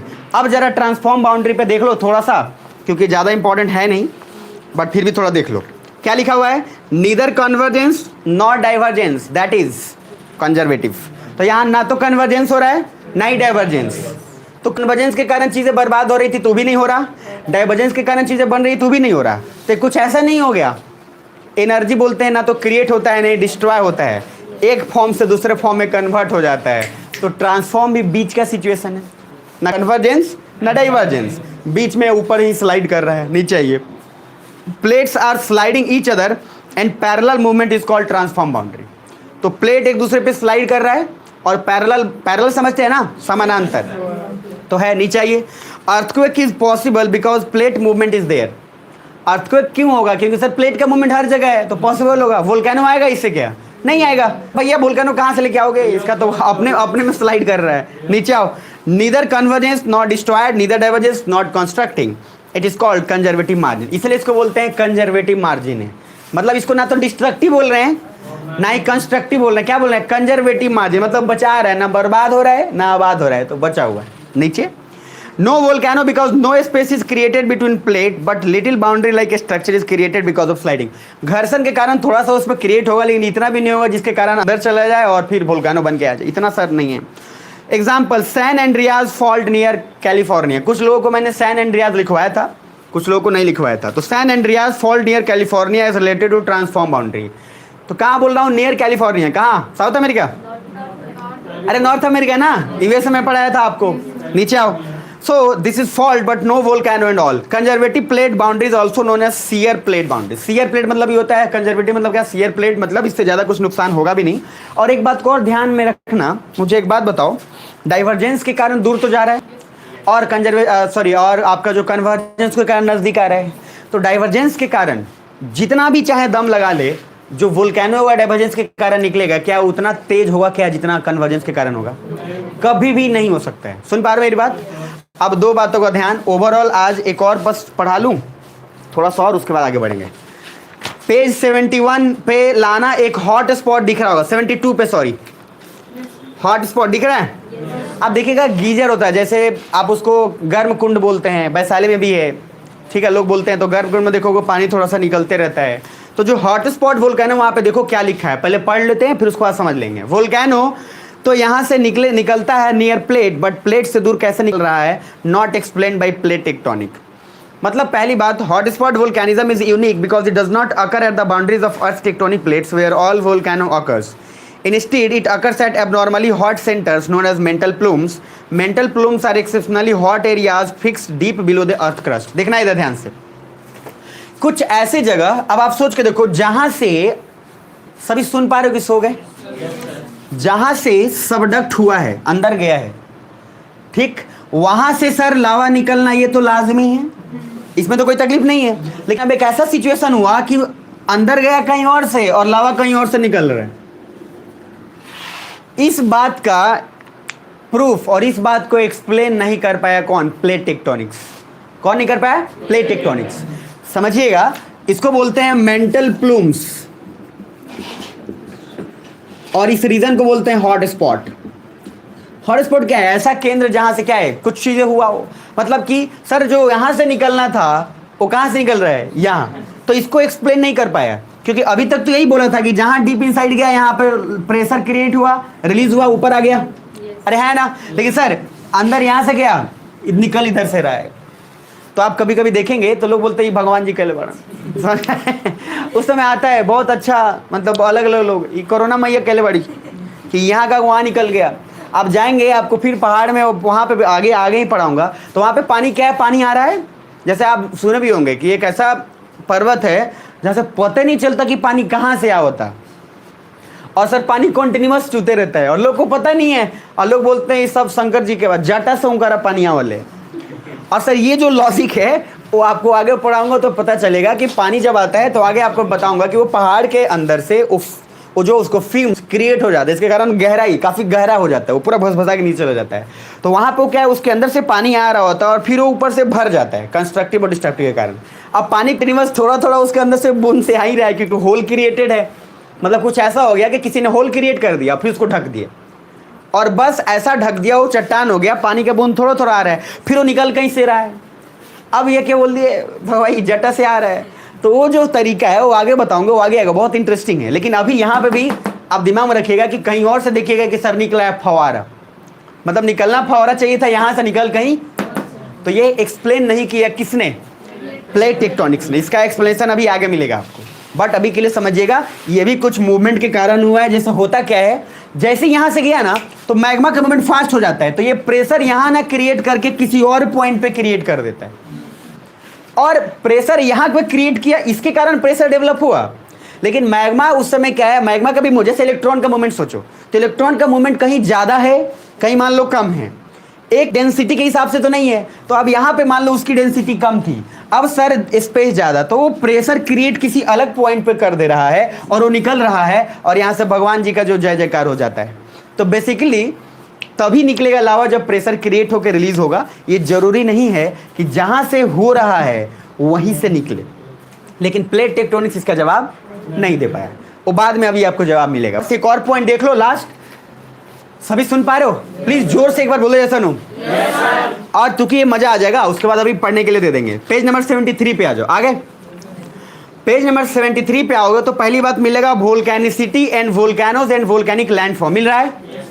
आर्कीपेलागो शब्द याद है, बताया था, ग्रुप ऑफ आइलैंड जो कि स्प्रेडेड है। अरे सबको बताया था मैं, मतलब वो आइलैंड जो स्प्रेडेड है, एक जगह नहीं है। जैसे आपका सबसे बड़ा आर्कीपेलागो कौन है, इंडोनेशिया, ठीक है। तो नीचे आ जाओ, आर्कीपेलागो दिख रहा है, वहां पे मैंने बताया हुआ पहले से पता है आपको। तो Andaman and Nicobar is archipelago, Indonesia also because Japan they group, ये आपको पता है, रीजन नहीं चाहिए।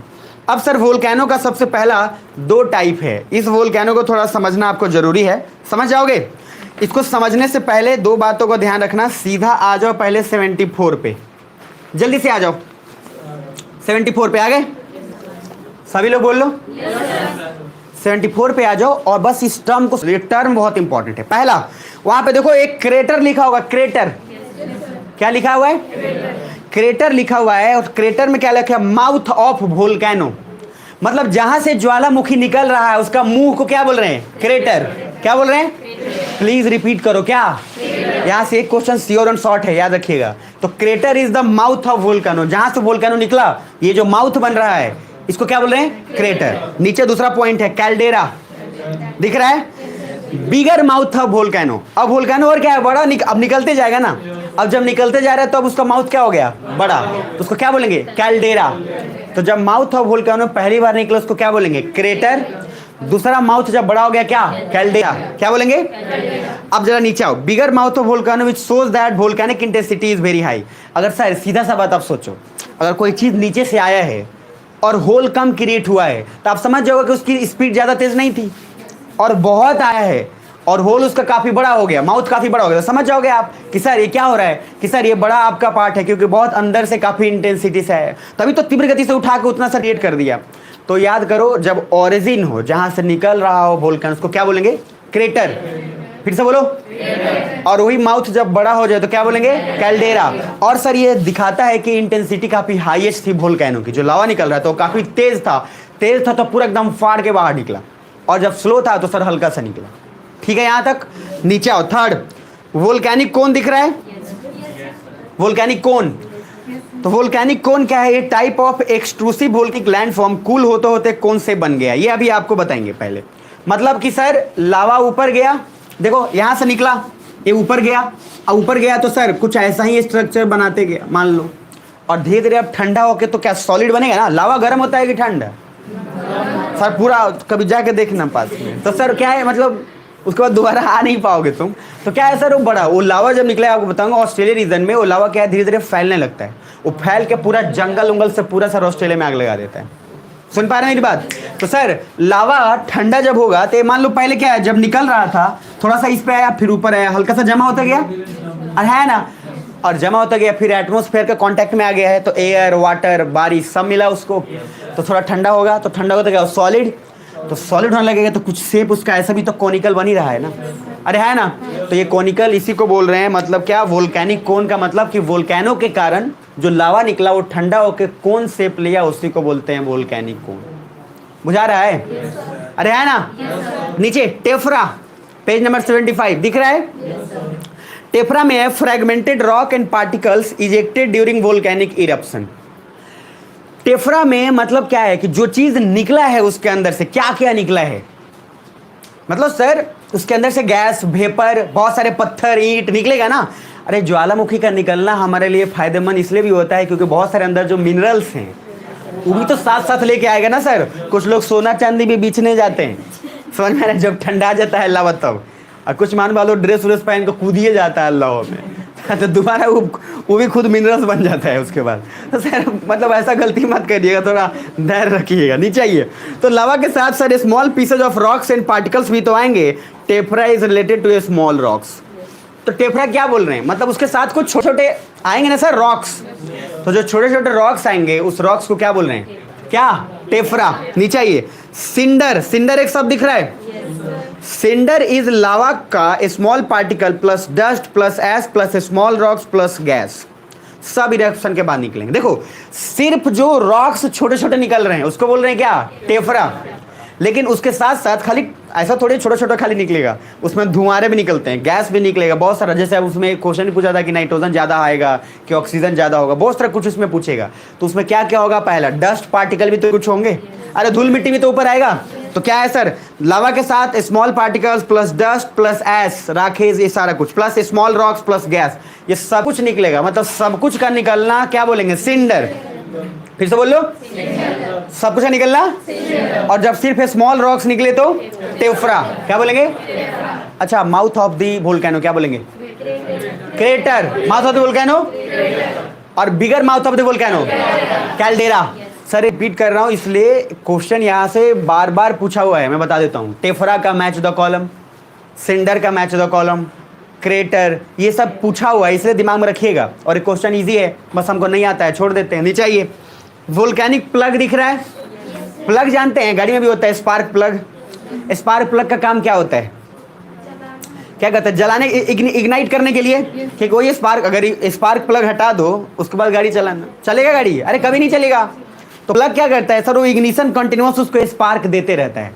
तो उसी तरीके से यहाँ समझने के लिए वोल्केनो निकल रहा है, ध्यान से देखो। पहला है lava field volcanic pipe is called volcanic plug और वोल्केनिक नेक और स्पाइन। यही क्वेश्चन पूछा था कि what is it is called the neck और स्पाइन ऑफ दी वोल्केनो। तो वोल्केनो का स्पाइन, रीढ़ की हड्डी कौन सा है? जिस तरह गाड़ी का रीढ़ का हड्डी कौन है सर? आप कह सकते हो प्लग है, क्योंकि स्पार्क प्लग खत्म हुआ गाड़ी बेकार। सर है ज़्यादा महंगा नहीं, लेकिन जितना काम का है वो, मतलब समझ रहे हो, जैसे माचिस भी तो महंगा नहीं आता ना, आ रहा समझ में? लेकिन कभी कहीं लगा के देखना किसी के झोपड़ी में तो पता चलेगा कि क्या है, समझ रहे? दुल्हन माचिस भी आता है, आवाज़ तो सर उसमें उस पर लिखा हुआ था नीचे दुल्हा माचिस जो जीवन में आग लगा दे तो वो लिखा हुआ था वो प्रचार करके, और उसके बाद दुल्हन माचिस आया, फिर दुल्हन माचिस जो जिंदगी में आग लगा दे तो सर अलग अलग टाइप के माचिस मिलते हैं जो सस्ते होते हैं, बट आप सर क्या है, मैंने दूल्हा इसलिए बोला जेंडर इक्वालिटी होना चाहिए, नहीं चाहिए। लहर दिख रहा है, like lava block the path, volcano pipe के गले में फंसा। देखो वोल्केनिक प्लग क्या है, मतलब सर लावा क्या है, अब जो भी निकलेगा सोच के देखो। आप जैसे खाना खाए हो आप, और खाना फंस गया आपके सर इसमें, गर्दन में चावल फंस गया। जैसे खाना खाते समय कुछ लोगों को बात करने की आदत होता है ना, खूब बतियाएंगे, हंसेंगे खूब, फंस जाएगा उसको, उसके बाद होता है पानी दो समझे, उसके बाद आवाज़ ही नहीं निकलता है। तो ये जो तरीका है, खाना खाते समय मत कभी मतलब बात कम करने की कोशिश करिएगा। मैं यूजुअली तो नहीं करता हूँ, बट आप नहीं करना, सबसे डेंजरस होता है खाना खाते समय, मैक्सिमम लोगों का डेथ हो सकता है। समझ में आ रहा है? वो बस क्या होता है आपके स्पाइन जैसे सीधा सा जा रहा था चावल, अब आप हंसते रहे, खाते रहे, पूरा एक्टिव है, साइड में गया। अब क्या सर उसको ज़्यादा सीधा चाहिए था ना, इसलिए जब आपको क्या है हिचकी आने लगता है, क्यों? क्योंकि सर गलत डायरेक्शन में चला गया हो, तो झट से हिचकी एकदम तेज आता है ताकि निकले और फिर सीधा ऊपर जाए। इसलिए अब कुछ लोगों को क्या होता है, सीधा ब्लॉक हो जाता है और बस खाना खाए गए।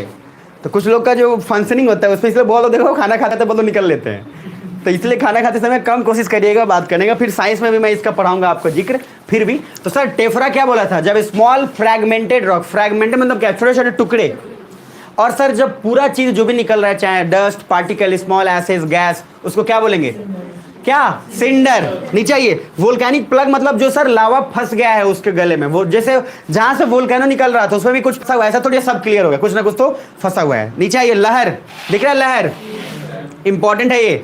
डेवरिस, डेवरिस मतलब क्या, बेकार की चीज, वही कचरा, मैं स्पेस टेक्नोलॉजी में बताया था। तो debris flow of volcanic material saturated with water on volcanic cone is called lahar. Sir dangerous है ये, मतलब वो सारा चीज जो अंदर से बेकार कूड़ा कचरा निकल गया, अब वो सर पानी के साथ मिल गया।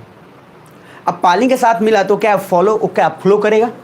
देखो जब सॉलिड था तो सर सॉलिड थोड़ी ना फ्लो कर रहा था, लेकिन अब क्या हुआ, ऊपर आया, ठंडा हुआ, पानी के साथ मिल गया, बारिश हो गई, अब वही तो सर लहर ही फ्लो होकर पूरा जंगल में आग लगाता है।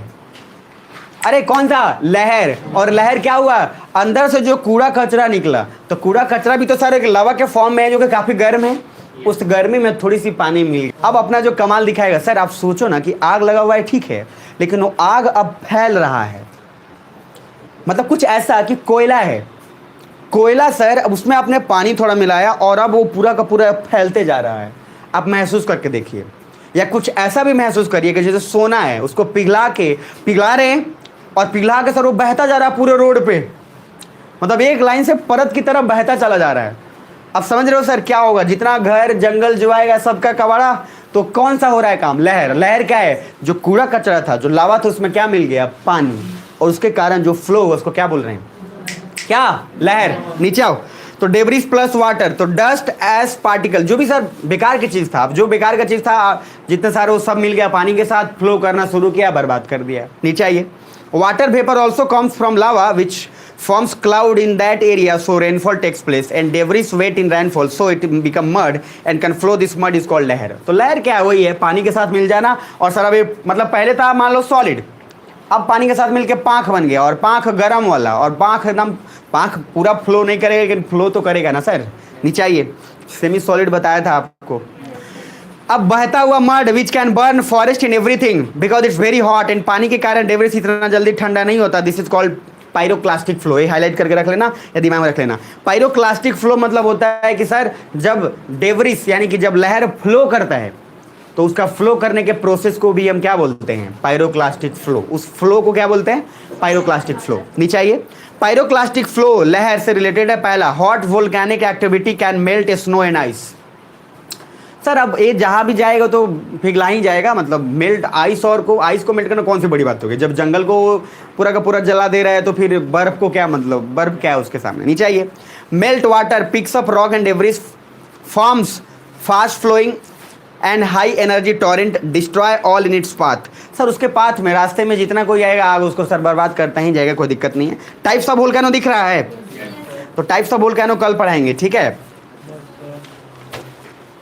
अभी तक जो पढ़ाए सुन लो ध्यान से, मजा आया फिर नहीं आया पहले, अब मैं पूरा रिपीट कर दे रहा हूँ एक बार, फिर टाइप्स ऑफ वोल्केनो देख लेते हैं, थोड़ा सा हो जाएगा तो काम हो जाएगा आपके, एक चैप्टर पूरा निपट जाएगा आज, ठीक है, और समझ में भी आएगा। अब बोलेगा, अब कोई बोलेगा सर दूसरा गुणा को तो आप 4-5 क्लास पढ़ाए थे, हम लोग को एक में निपटा दे रहे। अरे नहीं भाई, निपटा नहीं दे रहे, बस फ़ायदा समझ लो, और इसके बाद सब बराबर पे आ जाएगा इसके बाद, ठीक है।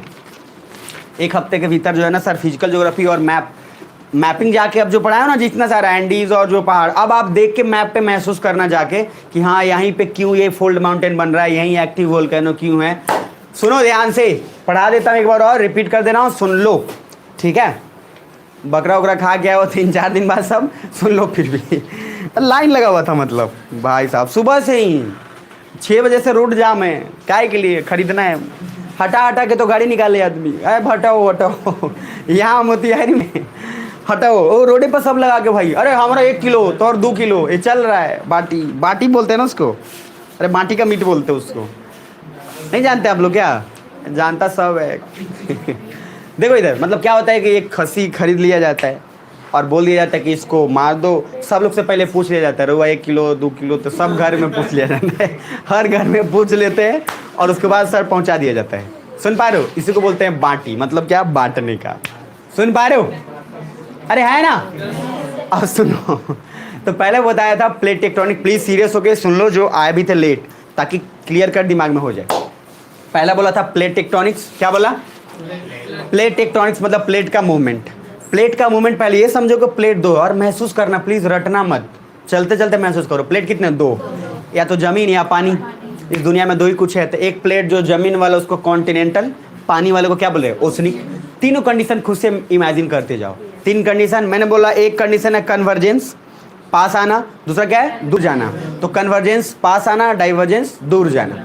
तो हम पहला कंडीशन बोल रहे हैं कि कन्वर्जेंस है प्लस प्लेट ओसनिक और कॉन्टिनेंटल। कौन, ओसनिक और, तो क्या बनेगा, फोल्ड माउंटेन। महसूस कुछ हो रहा है, क्या बनेगा, फोल्ड माउंटेन। अब दूसरा पॉइंट, क्या वोल्केनो आएगा, अरे आएगा तभी तो काम होगा, तो वोल्केनो आएगा ना सर, आया ना। अब दूसरा प्लेट आ रहा है ओसनिक और ओसनिक, वोल्केनो आएगा, माउंटेन भी छोटा बनेगा, आइलैंड बनेगा, क्या आइलैंड, प्लस अर्थक्वेक का इंटेंसिटी काफी प्रोबेबिलिटी क्या होगा, ज्यादा होगा। सुन पा रहे हो, इसीलिए तो ओसनिक ओसनिक जहां पे भी है, जापान से लेकर हर जगह सुनामी वगैरह आते रहेगा। सुन पा रहे। Third plate continental, continental, volcano आएगा, अरे बोलो नहीं आएगा, अर्थक्वेक आएगा। और सर ट्रेंच, गहरा पॉइंट यहाँ बनेगा, नहीं बनेगा। लेकिन यहाँ पे कॉन्टिनेंटल, कॉन्टिनेंटल मैंने एक बात बोला था कि वोल्केनो आएगा, लेकिन उतना नहीं आएगा जितना ओसनिक और कॉन्टिनेंटल हो, क्योंकि कॉन्टिनेंट है, थोड़ा जमा है तो थोड़ा तो उठाएगा ही, मतलब फोल्ड माउंटेन बनने का चांस है, लेकिन वोल्केनो आने का चांस काफी 0 है। वोल्केनिक को कभी भी कंपेयर करना इससे नहीं, वोल्केनो जब आएगा तभी फोल्ड माउंटेन बनेगा, ऐसा जरूरी नहीं। सुन पा रहे मेरी बात, क्योंकि ऐसा रहता तो फिर सारा कंडीशन बेकार हो जाएगा। तो 3 हो गया, मतलब 3 कंडीशन कन्वर्जेंस का। उसके बाद बोला डाइवर्जेंस, कौन सा, तो डाइवर्जेंस के कारण फोल्ड माउंटेन बनेगा कि ब्लॉक माउंटेन, क्या बनेगा, ब्लॉक, दूर गया भसभसा के नीचे। मैग्मा के मूवमेंट के कारण थोड़ा सा हल्का सा नीचे से ऊपर उठा। और वही बोला था मैंने उसके बाद कि वोल्केनो से संबंधित एक और बाउंड्री बोला था, ट्रांसफॉर्म बाउंड्री। कौन सा बाउंड्री, ना दूर ना पास, तो इसको बोलते हैं कंजर्वेटिव मार्जिन। क्या बोलेंगे, अब बताना जरा, डिस्ट्रक्टिव मार्जिन किसको बोलेंगे, किसको, कन्वर्जेंस को। और सर आपको कंस्ट्रक्टिव मार्जिन किसको बोलेंगे, डाइवर्जेंस को। सुन पा रहे हो, ब्लॉक माउंटेन किसके कारण, कन्वर्जेंस की डाइवर्जेंस, डाइवर्जेंस। अब उसके बाद आगे वोल्केनो का कुछ पढ़ेंगे टाइप। तो टाइप से पहले कुछ और बताया, कुछ टर्म्स बताया। Mouth of the volcano, crater.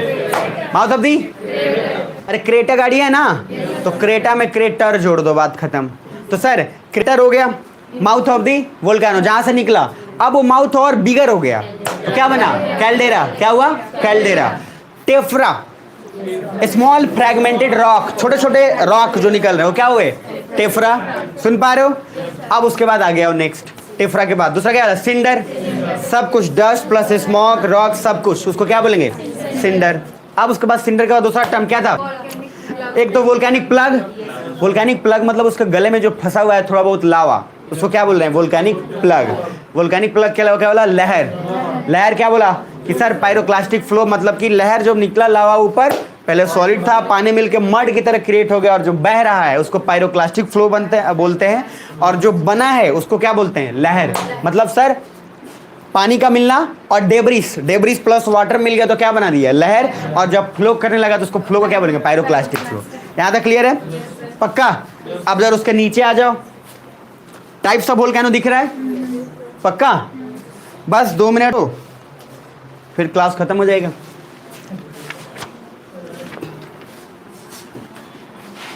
रहने दें यार, हम तो सोचते थे निपटा ही देते हैं। चलो ठीक है, कल कर लेंगे इसको। अच्छा, फर्स्ट दिन है गैप के बाद। फर्स्ट दिन ज़्यादा पढ़ने में मज़ा आता है। फर्स्ट दिन आपको पता नहीं चलेगा कैसे बीत गया, समझ? जब 1-2 दिन गैप करके आइएगा ना, थोड़ा एनर्जी से आता है आदमी, और एनर्जी से आता है तो उसको टाइम नहीं पता चलता है कि कब बीत गया। सुन पा रहे हो मेरी बात? तो देख लो, मतलब खाली टाइप देख लो थोड़ा, उसके बाद फिर आगे बढ़ जाते हैं।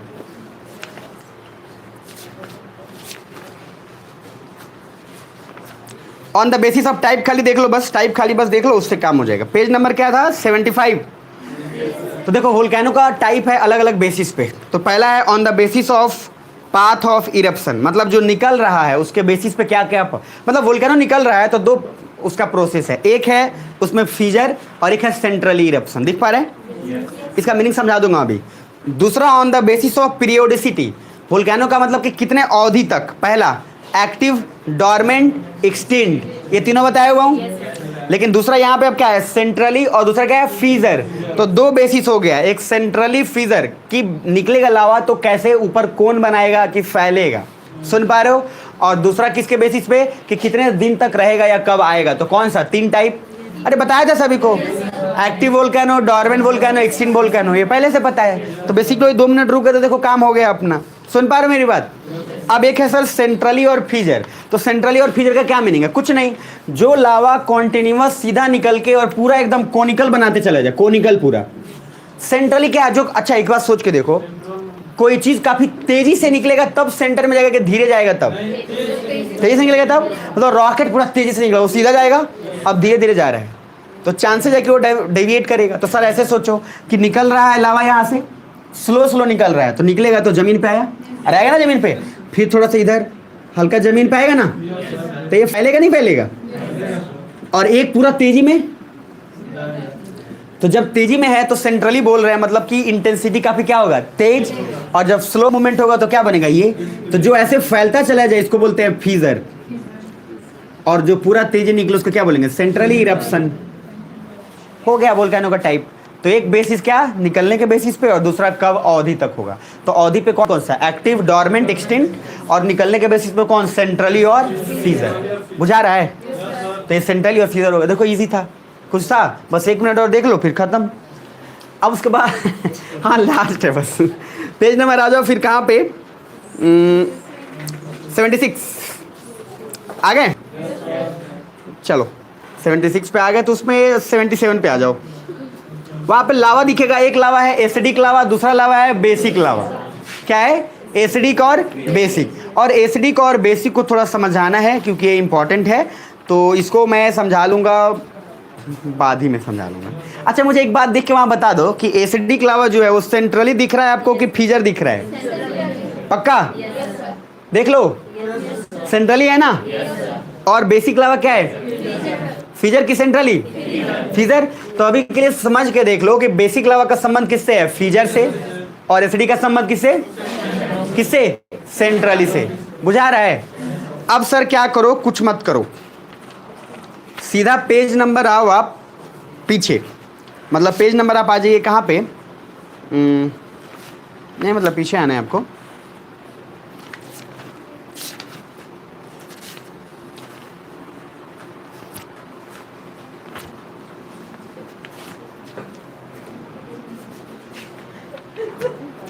उसमें एक टर्म देखिए, एक एक्सट्रूसिव दिखेगा, एक इंट्रूसिव दिखेगा। एसडी का पेज नंबर 77 पे देखो, दिख रहा है?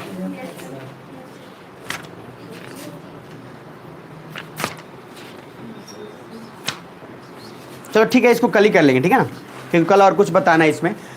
अभी के लिए अभी जो बताया पार्ट्स, तो पार्ट्स क्या बताया, कौन से बेसिस पे सेंट्रली और फीजर होगा, इरप्शन के बेसिस पे कि कैसे निकलेगा, तो कौन सा, सेंट्रली और फीजर। और दूसरा इधर क्या बताया, पीरियोडिसिटी पे कि कितने अवधि तक रहेगा। तो पहले उसमें क्या बोला था, अरे बोलो, एक्टिव, डोरमेंट और एक्सटिंक्ट। सुन पा रहे हो? अब बताओ, एंडीज माउंटेन फोल्ड माउंटेन बना है तो कौन सा प्लेट होगा, ओशनिक एंड कॉन्टिनेंटल। अब बताओ, आइलैंड बना है जापान तो कौन सा प्लेट होगा, ओशनिक और। अब बताओ कि सर अगर वोल्केनो नहीं आ रहा है माउंटेन में तो कौन सा प्लेट होगा, तो हिमालय में क्योंकि नहीं आता है वोल्केनो तो कौन सा प्लेट होगा, कॉन्टिनेंटल।